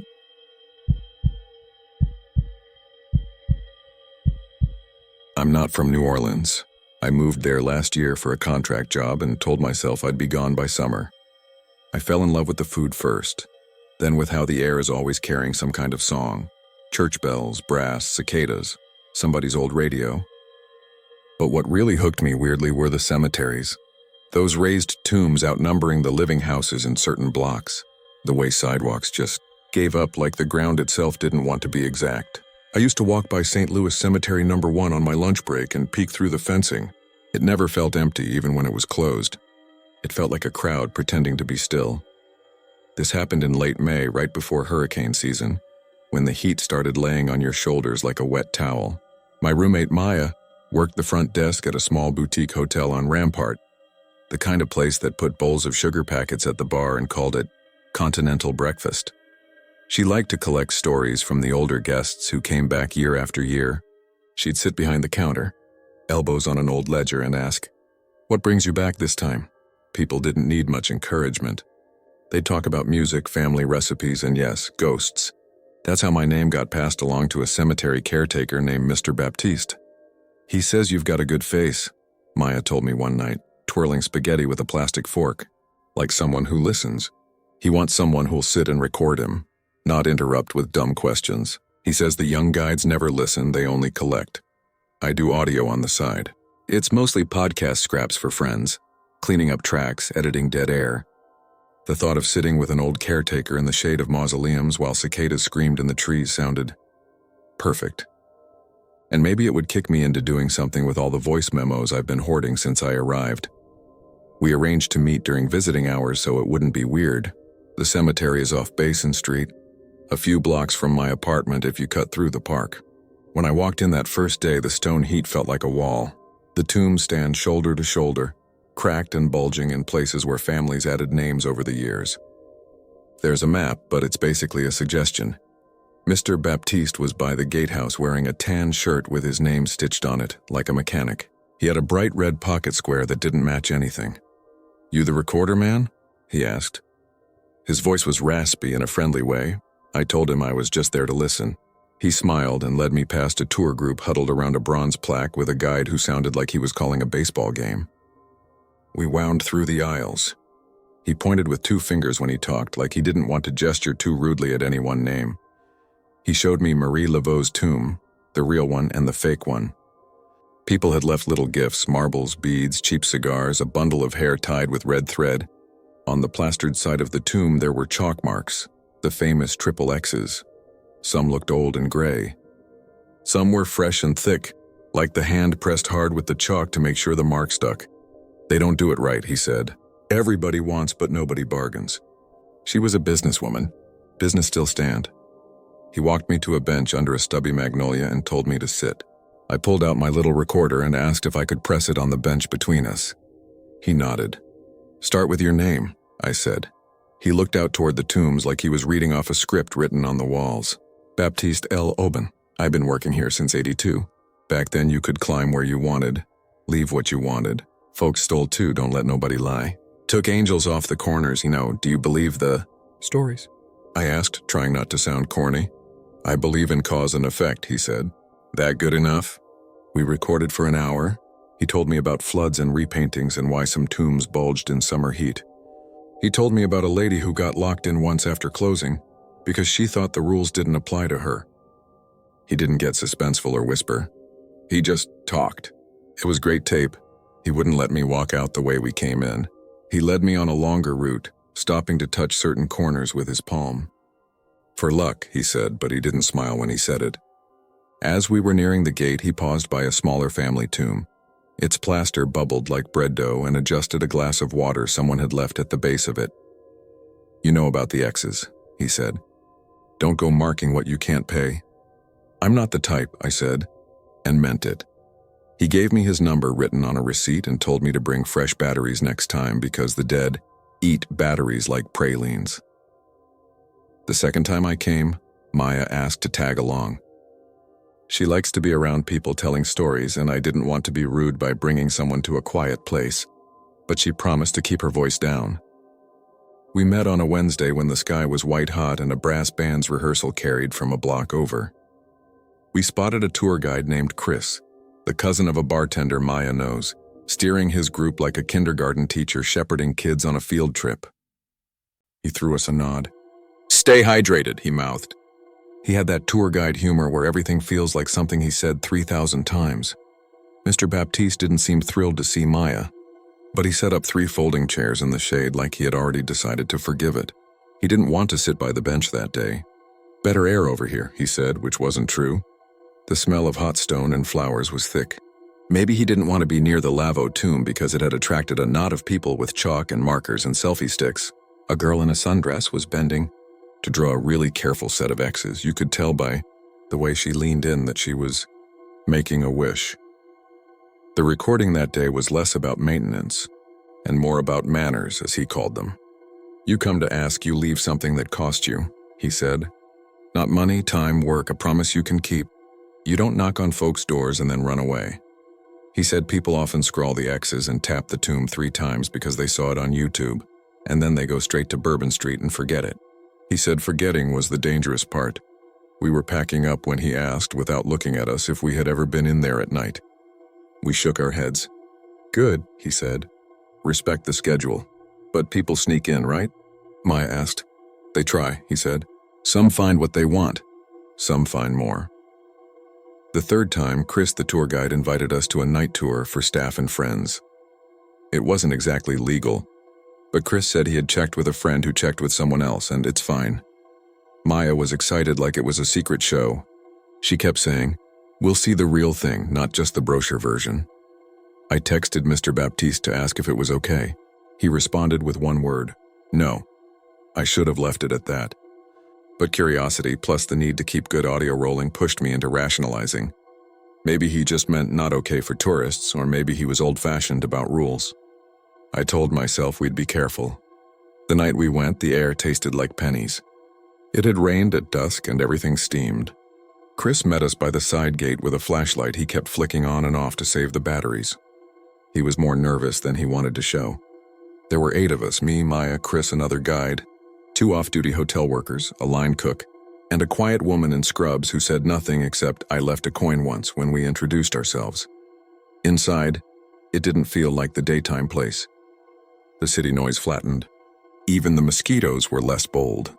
Our shoes scuffed in that aisle gravel that's really more powder than rock. Chris kept his voice low but fell into his rhythm, pointing out inscriptions, a famous painter, a jazz musician, the site where a movie once faked a rising from the grave. He finally asked if we wanted to see the Laveau tomb without strangers around. We drifted that way in a clump, our flashlight beams doing most of the talking. We turned a corner and almost walked into Mr. Baptiste. He was standing still in that giant stillness. No flashlight, no extra blinking safety vest. For a second, I thought it was a statue. Then he said, in a voice so normal that it made me feel like we were the ones doing something weird, "I told you no." Chris started to explain about the friend of a friend permission, and Mr. Baptiste just shook his head. "This is not a place for your after hours," he said. He tilted his chin at me. "You recorder man, you know better." I started apologizing, mouth running before my brain, and he held up a hand. "Since you're here," he said, "keep together. Don't leave nothing unbalanced. Don't take nothing off the ground." "What do you mean unbalanced?" Maya asked, but he had already stepped into the aisle, moving past us like we were part of the scenery. We followed. The Laveau tomb was just ahead. With nobody there, it felt less like a souvenir stand and more like a person trying to sleep while someone rattled pots in the kitchen. The offerings looked neat, not staged exactly, but arranged. The glass of water was full and still. There were X's in chalk and in pencil and in what looked like red lipstick, some smudged into angles that made my eyes blur. The woman in scrubs stood completely still, then reached into her pocket. She took out a quarter and balanced it on the narrow ledge of the plaster, like she had done it 100 times. Then she whispered "thank you" in a voice that sounded like she was actively fighting tears. It made me want to look away, and it made me want to record everything. "All right," Chris said, softly clapping, like he was telling a story about respect. "We'll make a circle and the coin slid." I know, coins slide. Air moves. Angles shift. But it slid toward the center of the ledge as if the surface tilted the wrong direction, then stopped and stood upright on its edge. It stayed that way for 3 long breaths. Then it fell flat. It made that tiny ring sound coins make when they flop from an edge and settle. The woman in scrubs put her hand to her mouth and nodded. She looked relieved. Her shoulders dropped. Mr. Baptiste sighed, not annoyed, not dramatic, more like someone who just remembered the stove was still on at home. "Circle," he said. "Close it." I didn't know what he meant. He pointed to the ledge. "You put something, you owe something. Balance." People started pulling out whatever they had. Bobby pins, a ticket stub, one guy's shoelace. Maya put down a little silver saint charm she wore on a chain. It looked wrong to leave it, but her hand didn't hesitate. "Not your religion," Mr. Baptiste murmured to her almost kindly, "but it'll do." I stood there with empty pockets because for once in my life I'd left my backpack at home. I felt stupidly exposed. I finally dug up an extra set of AA batteries from my jeans and placed them, side by side like little coffins, on the base of the tomb. "Don't leave metal on the ground," said a voice behind me. A voice so near that I flinched and almost knocked one battery into the dirt. When I turned, nobody was that close. Chris had backed us up so his flashlight lit all of our faces like campfire ghost stories. "All right," he said again, and this time his voice was pitched higher, like a kid trying to sound like an adult. "Let's move along. Thank the nice spirits. Respect, respect." We left the aisle. I swear we left it together. But as we rounded another corner, the way back looked different. I know cemeteries can do that. A left where you meant a right. A familiar angel that looks like a stranger from this angle, but all the pathways felt slightly narrower, like they had grown shoulders in. The air cooled a little. It was the kind of cool that doesn't freshen you. It sinks. Mr. Baptiste stopped at a corner and put his palm on the plaster of a tomb that had no name left. Just flaked paint and a shadow where a plaque used to be. He looked at us the way a school crossing guard looks at cars that aren't slowing down. "You opened," he said. "Now you close." "What did we open?" Maya asked. She was trying to sound calm, like she was asking about the weather. "Your mouth," he said. "Your needs. Your debts," he nodded toward the aisles. "They like to help. They like to be remembered. But this is business." Somewhere behind us, a little tap, tap, tap. It sounded like a stick against stone. Then a whisper. It wasn't English. It wasn't a language I recognized, but it was language. I'm not going to pretend I heard full words because sometimes a cat's breath can sound like a human syllable when you're hyped up. But it curled. Syllables soft and then hard, like someone reciting something under their breath. I felt pressure at the back of my neck, like hands hovering but never quite touching. I told myself we were scaring ourselves. Chris told us to keep moving. He tried to make a joke, "We'll bill the ghost for the overtime," but his voice skidded. He lifted the flashlight and the beam trembled. We got to a crossway where 4 aisles met. Left was blocked by a ladder leaning against a tomb for repairs. Right was a narrow path full of puddles from the afternoon storm. Straight ahead was the way out. It looked normal. I could see the silhouette of the gatehouse and beyond it, the city lights and a bus sliding by on Basin. I could hear people on the sidewalk, laughing the way people laugh when they're not thinking about their bodies at all. "Go," Mr. Baptiste said. The woman in scrubs went first. She made it 3 steps and then her shoe stuck. Not caught in mud. Stuck like gum, except it wasn't sticky. She pulled, and when it came loose it made a sound like a suction cup lifting off glass. She grimaced. "Okay," she said, speaking to her own foot. "Okay, we're not doing this." She took another step and stopped again, both feet now resisting. She started to bend down to yank them, and Mr. Baptiste snapped, "Don't kneel." Her back straightened. She looked at him like a kid caught trying to sneak a piece of cake. He nodded toward the path. "Walk shoulders low. Don't announce yourself." We started moving in a line. The air on that path felt a degree colder, like a current from a cracked door. The whispering got a fraction louder and then stopped, like someone cut a radio. My recorder, which was clipped to my belt loop, flashed. It always shows a little red LED when it's recording, and I hadn't pressed record since we met up outside. Now it was flashing like crazy, the tiny screen backlighting numbers like they were being typed in fast. I grabbed it and it burned my palm. Not hot like fire, but like it had been sitting on a charger in the sun. I fumbled it and it fell. Before it hit, Maya caught it. "Don't drop," Mr. Baptiste said. Even though we hadn't, we reached the gatehouse. The inner gate was closed. I don't mean locked. I mean closed, with the chain looped and the padlock sitting there, fat and patient and unmistakably fastened. Chris swore. He'd left it open. He swore again and reached for the keys clipped to his belt. He went through them twice and then a third time. Thumb and forefinger working, taking too long, making that frantic key jangle sound that makes your blood pressure spike. "Why'd you lock it?" he asked Mr. Baptiste. Not a question, a baby's accusation. "I didn't," Mr. Baptiste said. "You took too long." "Too long for what?"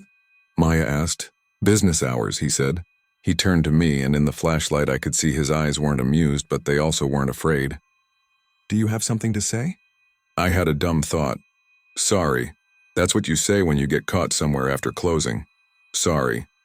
I opened my mouth, and what came out was, "We didn't mean to take without paying." It felt stupid and childish and churchy. But as soon as I said it, the air around my shoulders moved like a breeze in a box. My hair didn't lift. Nothing cinematic, but the pressure eased, or my brain let it ease. Maybe that's the same thing. The woman in scrubs said, "Thank you for before," in a small voice, like she was apologizing after bumping someone in a grocery aisle. Chris stopped with the keys and stared at us like we were both acting, and he hadn't been given the script. "Can we please not?" he started, and then the key slid into the padlock like the lock moved to meet it. He swore again, this time in that intimate way people swear when something touches their private fear. He turned the key. It resisted for a second and then opened. The chain came off with an angry hiss, like it wanted to make sure we knew it was doing us a favor. We didn't run. It wasn't that dramatic. We walked fast, like we'd parked in the wrong neighborhood. Outside the gate, the city noise swelled and the air warmed. A streetcar dinged 3 blocks away. Someone shouted. Someone laughed. We stood there being normal for a full minute, like actors after the director calls cut. "Phones," Mr. Baptiste said. "Everybody light your phone screens." We did. He took us one by one and made us hold the lit screens toward our faces and then toward our chest pockets and then toward our shoes. "You're clean," he'd say, and motion to the next person. It looked ridiculous. It also felt necessary, in the way you feel about seatbelts after a short, scary stop in traffic. When it was my turn, he paused at my belt loop. "Recorder," I held it up. The screen was blank. The battery indicator, which had been full when we walked in, was empty and flashing. "They eat batteries like pralines," he said again, like a dad repeating a joke he knows is true. We split up fast after that. Chris mumbled something about never again that sounded like a promise to himself and a lie to his boss. The woman in scrubs nodded at the cemetery like it had done her a favor and got into a lift. Maya and I walked the 3 blocks home without touching, which is unusual for us. We usually link arms and point out stray cats. At home, Maya took a long shower without music. That's how I know she was spooked. I sat at the table and stared at the recorder. When I finally plugged it in, it made a tiny sound the way electronics sigh when they're being revived. The screen lit. The readout said .000, which made sense except when I scrolled through. It jumped to a file labeled with that night's date and a timestamp that matched the time we were stuck at the gate. I hadn't pressed record. I would have had to lean down and press a physical button, and the little light would have blinked. But there it was. I pressed play. The sound was a mess. You could hear footsteps, gravel, the moving husk of fabric. Every now and then, a whole room would be silent and then a voice would rise too close to the mic. It wasn't any of us. It wasn't Mr. Baptiste. It was that same not English language falling in a rhythm that felt like a priest reading the front end of a prayer, waiting for the congregation's amen. In the middle of it, there was a tap, tap, tap, and then, clear as my own name, a word that sounded like balance, except not through my mouth. Through someone else's teeth, I stopped the tape. I told myself I was tired and spooking myself, and that I'd listen again in the morning when the sun made the kitchen ordinary. I didn't sleep. Around 3 a.m., when the city exhaled and the drunks had been absorbed into beds and couches, I heard 3 light taps from my front door. Not a knock, a tap with something small. I froze the way you freeze when a bug lands on you and you can't see it. I waited. 3 more taps. Then nothing. I watched the darkness like it had a pattern to decode. I must have slept for an hour. When my alarm went off at 6, I was drowning in that heavy sweat you don't get rid of with showers. Maya had already made coffee. She looked better. She was scrolling on her phone, casual. "We're never doing that again," she said. "But also you have to admit that coin thing." "Yeah," I said. "Hey, did you hear somebody at the door?" She looked at me over the phone. "No," she set her cup down. "I dreamed someone braided my hair." She laughed and then realized she didn't think it was funny.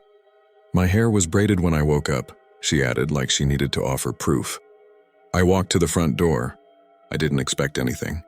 I opened it and looked down. On the mat was a chalk mark. 3 X's, quick and thin, like someone had dragged the chalk lightly, not wanting to press too hard. Below it were 2 AA batteries side by side. They looked like my brand. I've never had a brand for batteries before New Orleans, but I do now.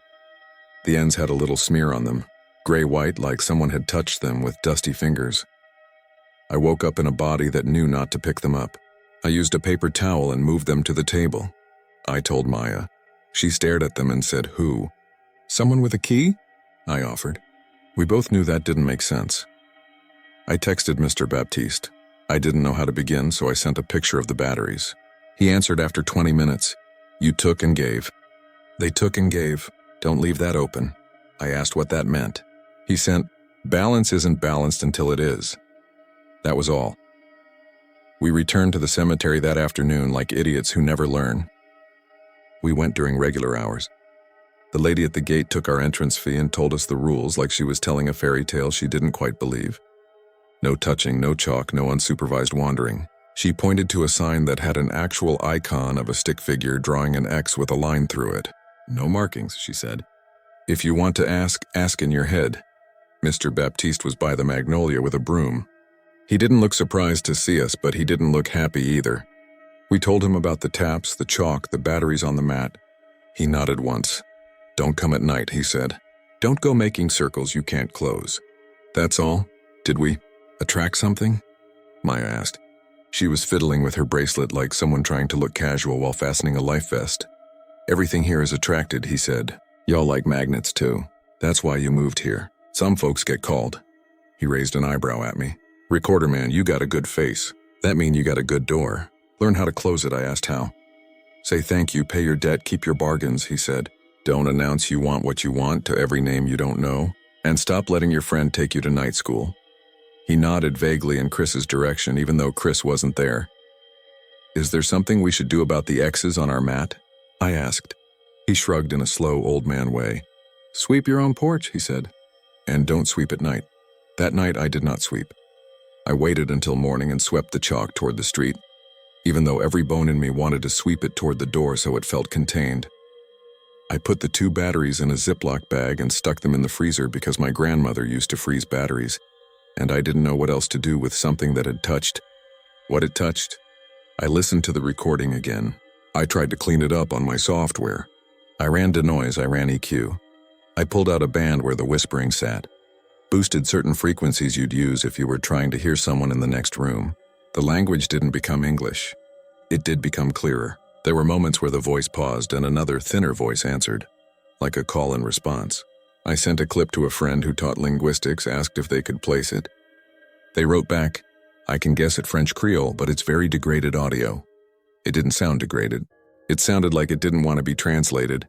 The coin woman, her name was Lila, I found out from a mutual friend, came by the hotel a week later to thank Maya for something I didn't catch. Maya told me Lila seemed lighter, like someone had done her a huge favor.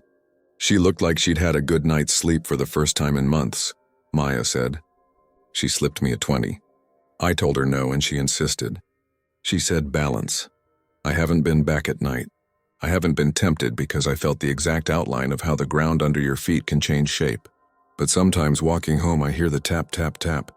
I hear it in places where no one is standing, in the small space between tomb and path where only air can go. Once I heard it at my kitchen window at 1 a.m., soft and polite like a neighbor asking for sugar. Last week I woke up with a braid in my hair. I don't have hair that invites braids. I sleep like a dog chasing something, arms everywhere, blankets kicked to the floor. The braid was small and neat and ended in a knot so tight I had to cut it out. It didn't scare me right away. It annoyed me. I told myself it was some sleep quirk. Then I remembered what Maya said after the night in the cemetery, and I felt that wrong kind of cold, the one that starts at your wrists. I went to see Mr. Baptiste again. He was trimming rosemary that grows right up against a family tomb that smells like the sea. I asked him if there was a way to say, respectfully, "We're even now." He looked at me for a long time like he was weighing how much of the truth my face could carry. Then he said, "You live here now. Living here is an agreement." "What's the agreement?"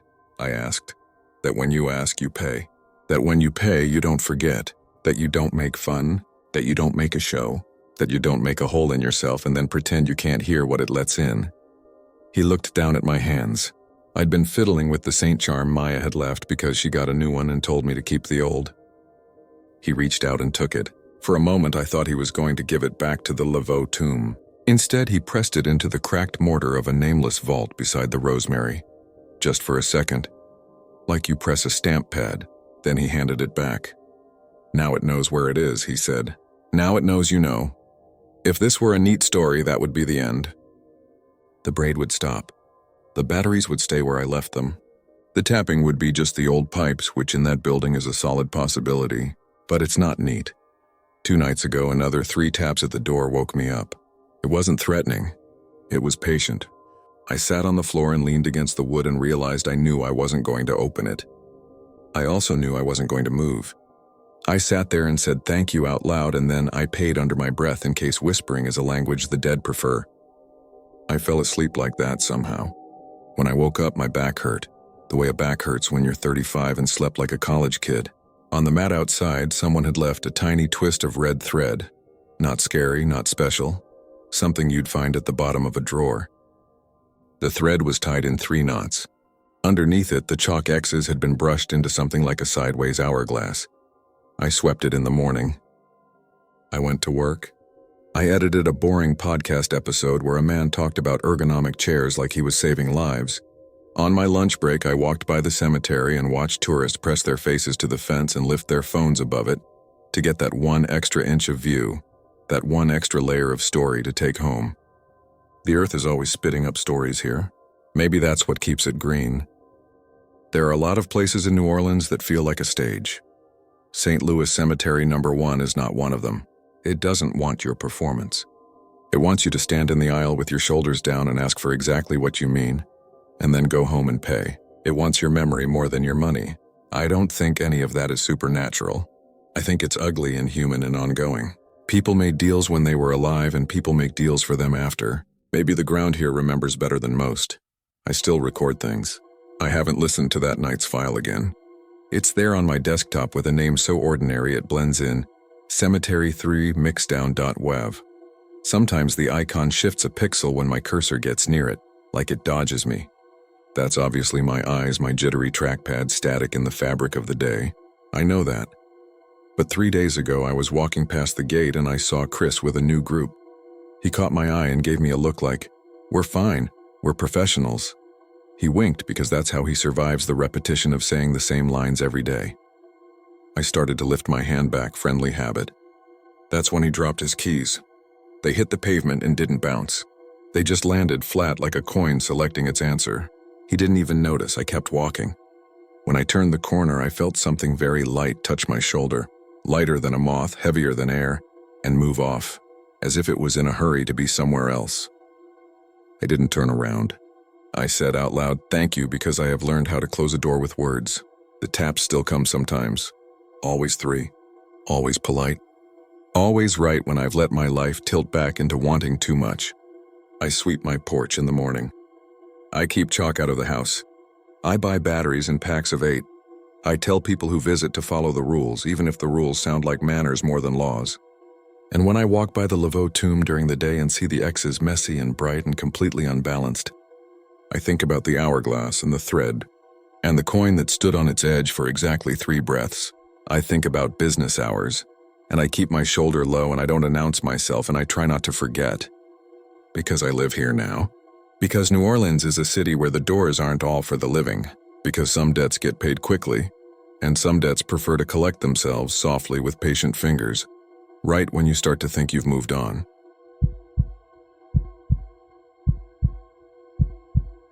I don't tell people this part of the trip when they ask about Arizona. I tell them about the sky, how it turns the color of a bruise at sunset, and the steaks in the tourist shop where I bought a sunburned jackalope magnet. I don't tell them what happened at Boot Hill, because when you say a cemetery did something to me, people assume you're the kind of person who wants attention. I don't. I just want to sleep through the night again without hearing boots cross gravel that isn't there. This was 3 summers ago, late August, the thin shoulder season in Tombstone when the reenactors are still out, but the weekend crowds thin after dinner. My friend Marco had convinced me to go. He runs a small podcast. Urban legends, local mysteries, the kind of thing you play when you're driving alone at 1 a.m. and want to spook yourself a little. It's not a big show, but he has a decent ear, and he's good at convincing people to open gates they don't normally open. In this case, that was the side gate at Boot Hill Cemetery. He'd emailed the Historical Society for weeks until a volunteer named Elaine said yes. Under conditions, we couldn't dig, move anything, or touch the markers, and we had to be out by sunrise. "We get coyote problems and 2-legged problems," she wrote. "I'm trusting you boys." The boys in question were me, Marco, and his cousin Rosa, who lives in Tucson, and offered us her couch and her old lady common sense. She's 32. Her common sense manifested as a tiny first aid kit and a knack for making people like her. She was the one who brought a small bag of peppermint candies for the nerves. I made fun of her for that and ended up eating half of them. We met Elaine at 7, when the desert light turned soft and Old West tragedies looked like they happened last week. She was in her 50s in a sun hat that had seen better days, with a stack of laminated maps under her arm. She had the kind of friendly exhaustion that comes from answering the same questions 100 times. "Boot Hill's for the ones who didn't die in bed," she said, leading us through the chain link. "A lot of these crosses aren't original. The originals were wood and they rotted. Some of the names we only know because some wife wrote a letter, or some bartender talked too much. Half of them don't have names at all." The wind cut through while she talked, moving in the dry ocotillo like someone riffling paper. The markers leaned at different angles. Some said murdered. Some had full names, dates, and what they did wrong, as if the ground wanted to keep score. It didn't feel spooky at first. It felt like what it was. A place where people had been put in the ground a long time ago with varying levels of ceremony. We set up the way we always do. Marco had 2 small field recorders with wind muffs, a cheap EMF reader that makes people roll their eyes, and a Nikon he'd borrowed from a coworker. I carried a handheld LED panel for light. Rosa took notes on index cards like she was in an old detective movie. As the sun went down, the cemetery passed from picture postcard to something that made you keep your hands out of your pockets so you could move faster if you had to. "What are you hoping to catch?" Elaine asked. "Voices, footsteps, a coin flipping, anything we can't explain," Marco said. We'll keep it respectful. Don't say their names like you know them, she said, more serious suddenly. Don't make deals. Don't answer questions you didn't hear. I'm sorry, what? I asked. It's a habit, she said, waving a hand at herself. I used to tell my grandkids that when they'd talk back to the TV. This place has a lot of one-sided conversations. She left at 8:30, promising to check the gate in the morning. We watched her taillights fold into the highway and then vanish. The silence after that was the heavy kind, not empty but full of things that don't make noise unless there's a reason. The first hour we just walked, letting our eyes adjust. The moon was a half coin stuck in a dark pocket. The lot below the cemetery was empty. Somewhere downslope, a few bars kept their neon lit and their laughs on low. We passed Margarita S. and Unknown and 2. Chinese. We stopped by a marker that said, John Heath. Lynched? Rosa read the date under her breath and then didn't. Write it down. At 9:43, Rosa noted the time. I felt my left boot sink like I'd stepped on a sponge. The ground is loose there, little pebbles on hardpan, and sometimes your heel goes. But when I pulled my foot back, there was a clear outline. Not my boot. A boot that would have come to the ankle, narrow and pointed, with a heel like a tiny step. The kind you see in photos of men who didn't smile. It ran across my footprint and kept going, straight between 2 graves and out toward the fence. Marco, come look, I said. He swung the light and filmed. It's probably just someone earlier, he said. But he didn't finish it like a full thought. The print was fresh, edges crisp. No other prints matched it. We stood in a small wind that didn't fill anything. At 10, we set a recorder near the marker that said murdered with no name and sat on the low rock wall at the perimeter. Because that's where we could see the whole field and feel our back safe. Rosa passed the peppermints. The first coyote call came from far to the east and sounded manageable, like a radio on low in another room. Marco asked a few questions, the kind that make you feel silly. Is anyone here with us? And left long, respectful gaps. Nothing happened. The desert gave us the small, constant hiss of its own existence. Okay, Marco said at 10:45. I'm going to do a walk and talk, just me down the center path. 20 minutes. Then we'll do the cross down near the Chinese cemetery. Stick to the main path, Rosa said. Ms. Elaine said watch out for off-trail holes. Marco laughed. Got it, Mom. He took the light and the camera and went, a dark shape with a little square of white leading the way. His footsteps made that dry, crunchy sound you could pick out of a crowd from a mile away. I could still see him when he reached the second bend and the light shifted. And then for a moment the light was blocked, like someone else had stepped between it and us. Hey, I said, standing half up. Hey dude, someone's... I see it, Rosa said, squinting. The light moved again and then stayed steady. It could have been a sway of the arm, an ocotillo branch in the foreground. When he turned and waved, the light made a soft pillar, and the thing we thought we saw wasn't there anymore. We didn't mention it when he came back. He didn't mention anything weird. He said some kind of, I don't know, maybe artillery shell? There's a casing by the fence. He held it up between thumb and forefinger. It was brass, dull with age, rimmed. 440 maybe? I'll put it back. Just wanted to show you. Rosa nodded. Yeah, put it back. He walked it to the fence line and set it down on the ground like he was handling a bird. I watched him do it. I watched the exact spot. At 11, we changed positions, moved the recorder, took some establishing shots, laughed softly so it wouldn't stick in my throat, drank warm water that tasted like whatever plastic becomes in the heat. A couple of cars went by on the highway and shone faint beams that reached the edge of the cemetery, and then shrugged and gave up.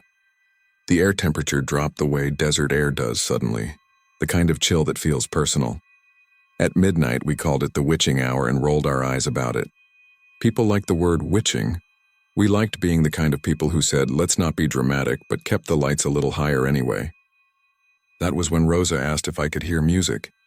We stood still and listened. No coyotes, no cars. Somewhere downhill, one of the bars might have turned up a speaker. It wasn't a full melody, more like the idea of one. A few notes from a piano with 2 keys slightly out of tune.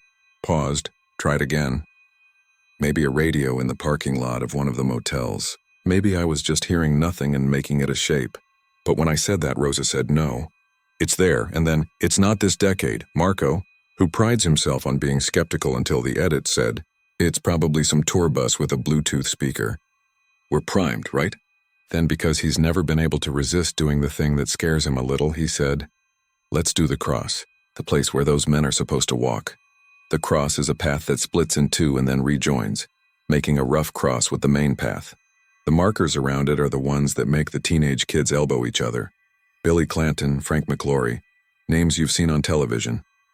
Every town where something happened has one spot where people think the residue collects. Tombstone has 3. The cross at Boot Hill is one of them. We stood at the center. The wind went on a break. My teeth didn't chatter, but I became aware of them as objects, which is not a sensation I recommend. Marco set a recorder in the dirt and backed away, and then, he's done this for 3 years and he always flinches at this part, asked a ridiculous question. "If anyone wants to walk the path with us, you can. We don't want trouble. We're just listening." You could hear the blood move in my ears in the pause that followed. You could hear Rosa's breath go shallow because she was trying not to breathe loudly and ended up breathing loudly. You could hear one pebble move somewhere to the left in a way that could have been anything. The first boot step was so clean it might as well have been put through a filter. Heel then toe, with the little rock scrape of a hard heel finding purchase. It came from behind us, not down the path, but from the space between 2 markers. Exactly where people don't walk because it's not the path and because even the worst tourist senses, you shouldn't cut there. It was one step, then another, a few feet to the left like someone adjusting their angle, then nothing. Marco didn't move. I didn't move. Rosa put her hand on my arm and held very steady.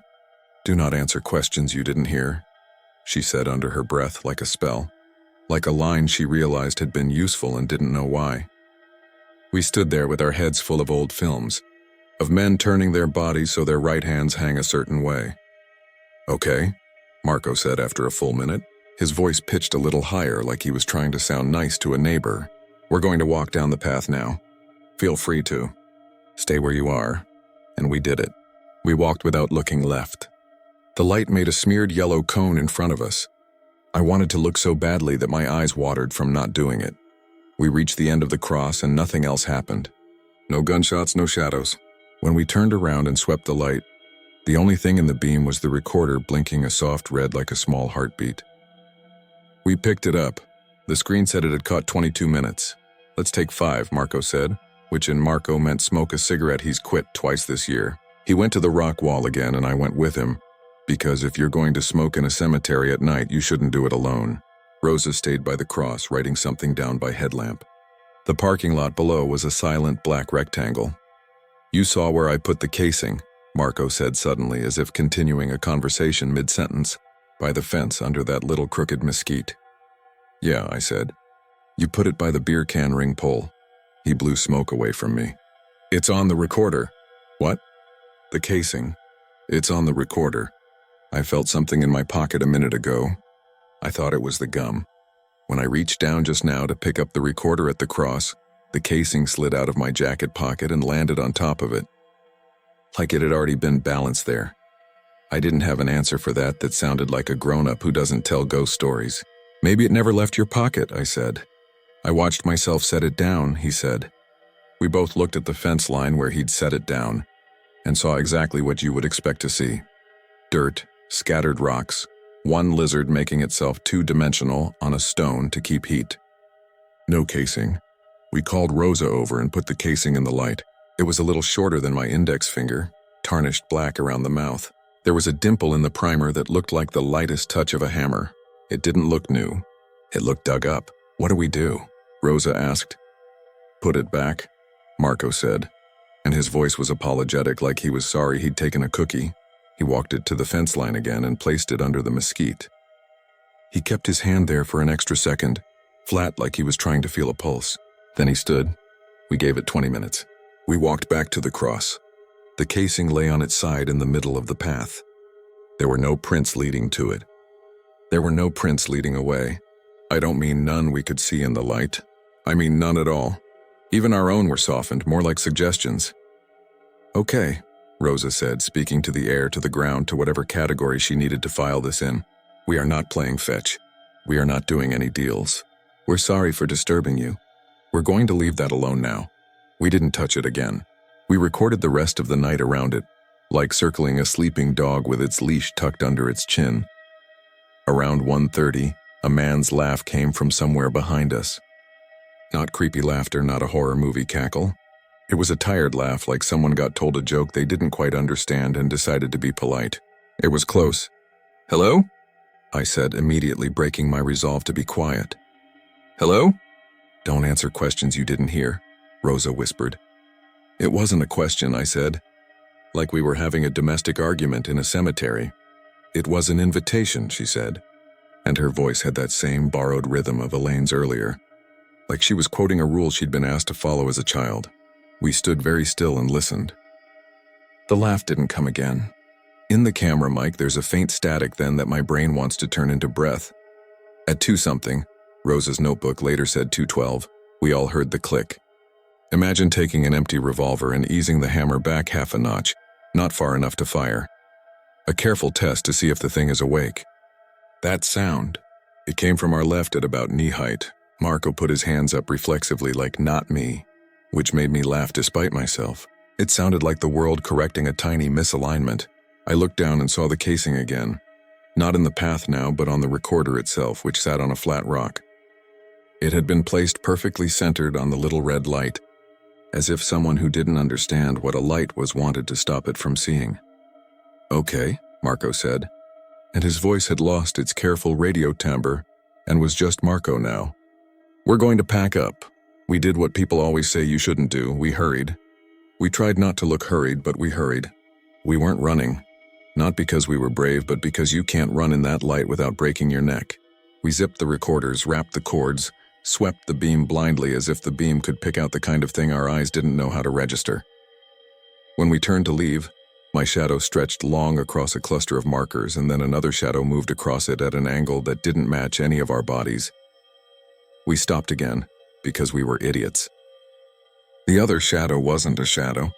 It was the absence of our light where it should have been, as if there were a person standing between the beam and the ground, and the person and his hat were simply neglected by illumination. It moved to the right very slowly, like someone taking their time to find their place in a photo. When it reached the edge of the beam, it didn't vanish so much as decide to not be there, and the ground reappeared without transition. The only sounds then were the small dry things that exist to make small dry sounds. In the car, Marco laughed too loudly, which is his other tell when he's actually rattled. He did the thing people do after a weird experience. He made it into a story with nice edges. "It's probably kids from town," he said, starting and stopping and starting again because his hand shook when he tried to put the key in. "Like with a remote speaker and a prop casing and fishing line, you know? Fishing line from the fence, you could put it on the recorder." "Fishing line would reflect," I said. "We would have seen it. And what teenager knows what a 4440 casing looks like?" "On YouTube," he said. "Everyone knows everything on YouTube." Rosa just watched the gate recede in the rear view like she expected it to move closer. When we got to the motel, the clock by the bed said 3:10 a.m. exactly. I slept in little edges. In one of them, Boots walked to the end of my bed and stopped and turned sideways like someone presenting their profile. I woke to the sound and there were no Boots, and the sound kept going for a second anyway, like a recording finishing itself. We checked out at 11 the next morning. The day was bright like a dare. We picked up coffee and sugar and went to meet Elaine at the gate. She had that look older people get when they want to check if your limbs are still attached without making you feel like a child. "How'd you do?" she asked. "We think some locals got us," Marco said. He's polite like that, trying to sand the edge off the thing. "We put a casing by the fence and it migrated a couple of times." "You put what by the fence?" she asked. He told her. She sighed and pinched the bridge of her nose, a gesture that had a lot of practice in it. "I told Len to police the grounds for those. Folks like to leave them. They come to town for the gun thing. They don't realize they're dropping junk on graves. I'll go look in a bit." We didn't mention the shadow that wasn't. We didn't say the time.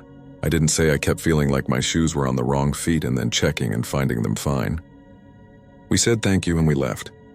That's the right thing to do in a town that organizes its history for your comfort. You say thank you and you don't give them another story to deal with. We drove back to Tucson and slept hard and didn't talk about it. I flew home the next day. The casing came home with me. I didn't know that then because I didn't take it. I made a point of not taking it.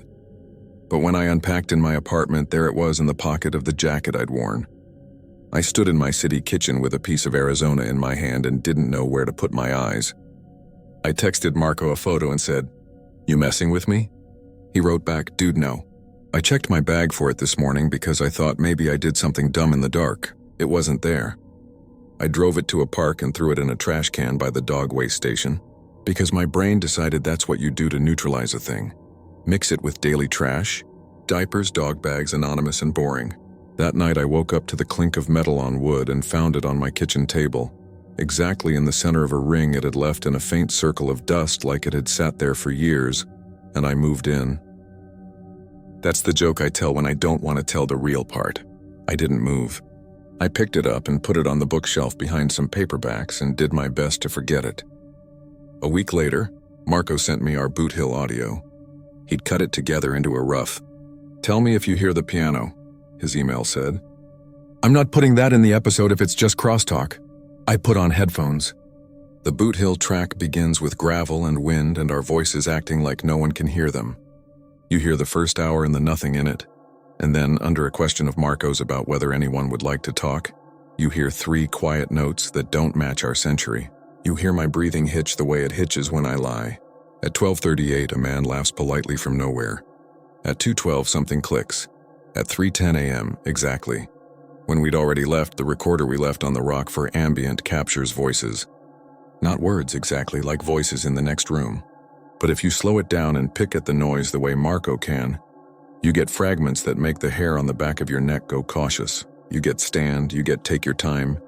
You get my name said in a voice I don't use, like someone imagining how I would have sounded if I'd been born with tobacco under my tongue. And this part, which I don't want to write, but people ask where the line is and I have to put the line somewhere. You get the role of 2 names that aren't ours. One of them a name that's on a marker. At Boot Hill with murdered under it, and then you get my surname like a marshal trying to remember who made bail. We didn't put it in the episode.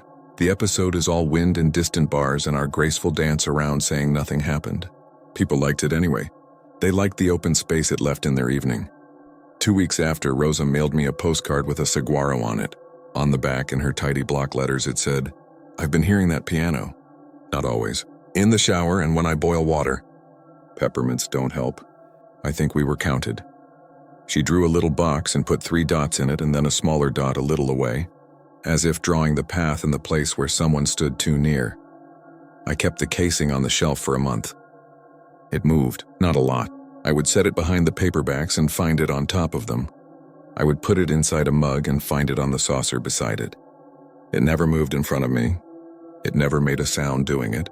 It didn't turn up in my bed or on my pillow like in a movie. It is not a jump scare kind of object.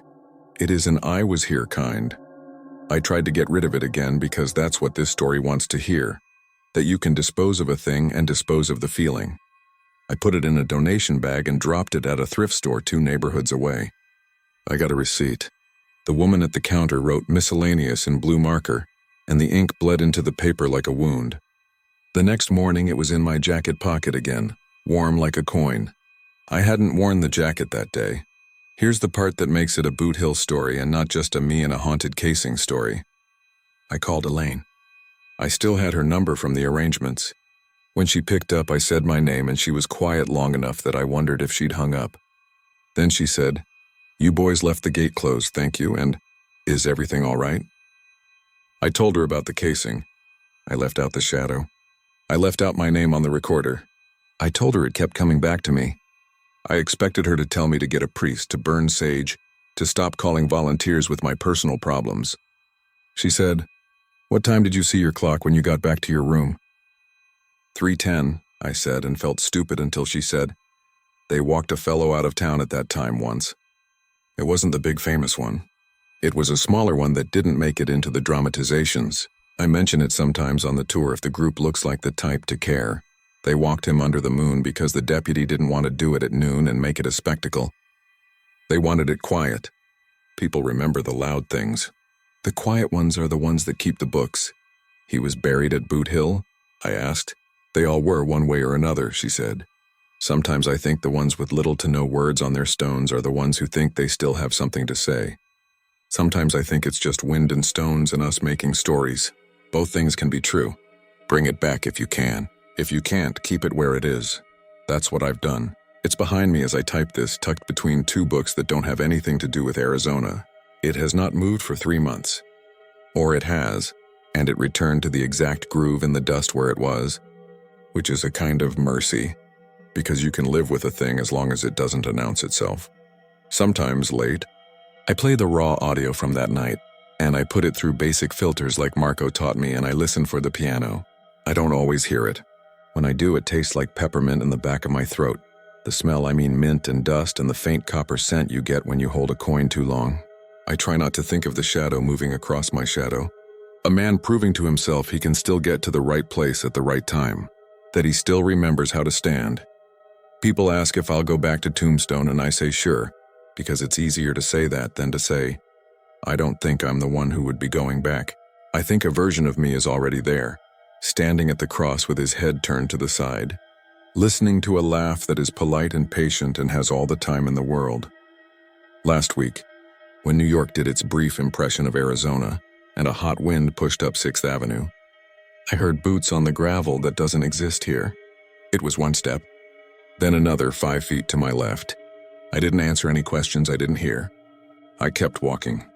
I passed a bar where someone had a piano patch pulled up on a cheap keyboard and was trying to find a tune with 2 keys slightly out of tune. I told myself it was nothing. I told myself it was everything. I reached into my pocket to touch the casing without looking at it, the way you reach for your keys when you want to know you can get home, and my fingertip met air. I got home anyway. The jacket is on the chair. The books are on the shelf. There is a faint circle in the dust where something used to sit and may still be sitting somewhere else, maybe in the pocket of a man who was walked out of town at 3:10 a.m. one muted night, maybe under a mesquite at the fence line, maybe in a thrift store bin between a cracked mug that says "World's Okayest Dad" and a plastic sheriff's badge for a kid who will grow up and learn that some titles don't protect you from anything. If you listen hard enough in the right kind of quiet, you can make anything into a story. If you stand in the wrong place at the right time, the story makes you. Boot Hill is still there. The wind moves like it has always moved. The markers lean. A tourist bends to read a name and feels their heel sink into something softer than dirt for a fraction of a second, and then it's firm again. They stand up fast, embarrassed, and don't tell anyone. In the distance, someone laughs politely at a joke we didn't hear. The rest is atmosphere. Or it's not. I'm not the one who gets to decide, and that's the worst and best part.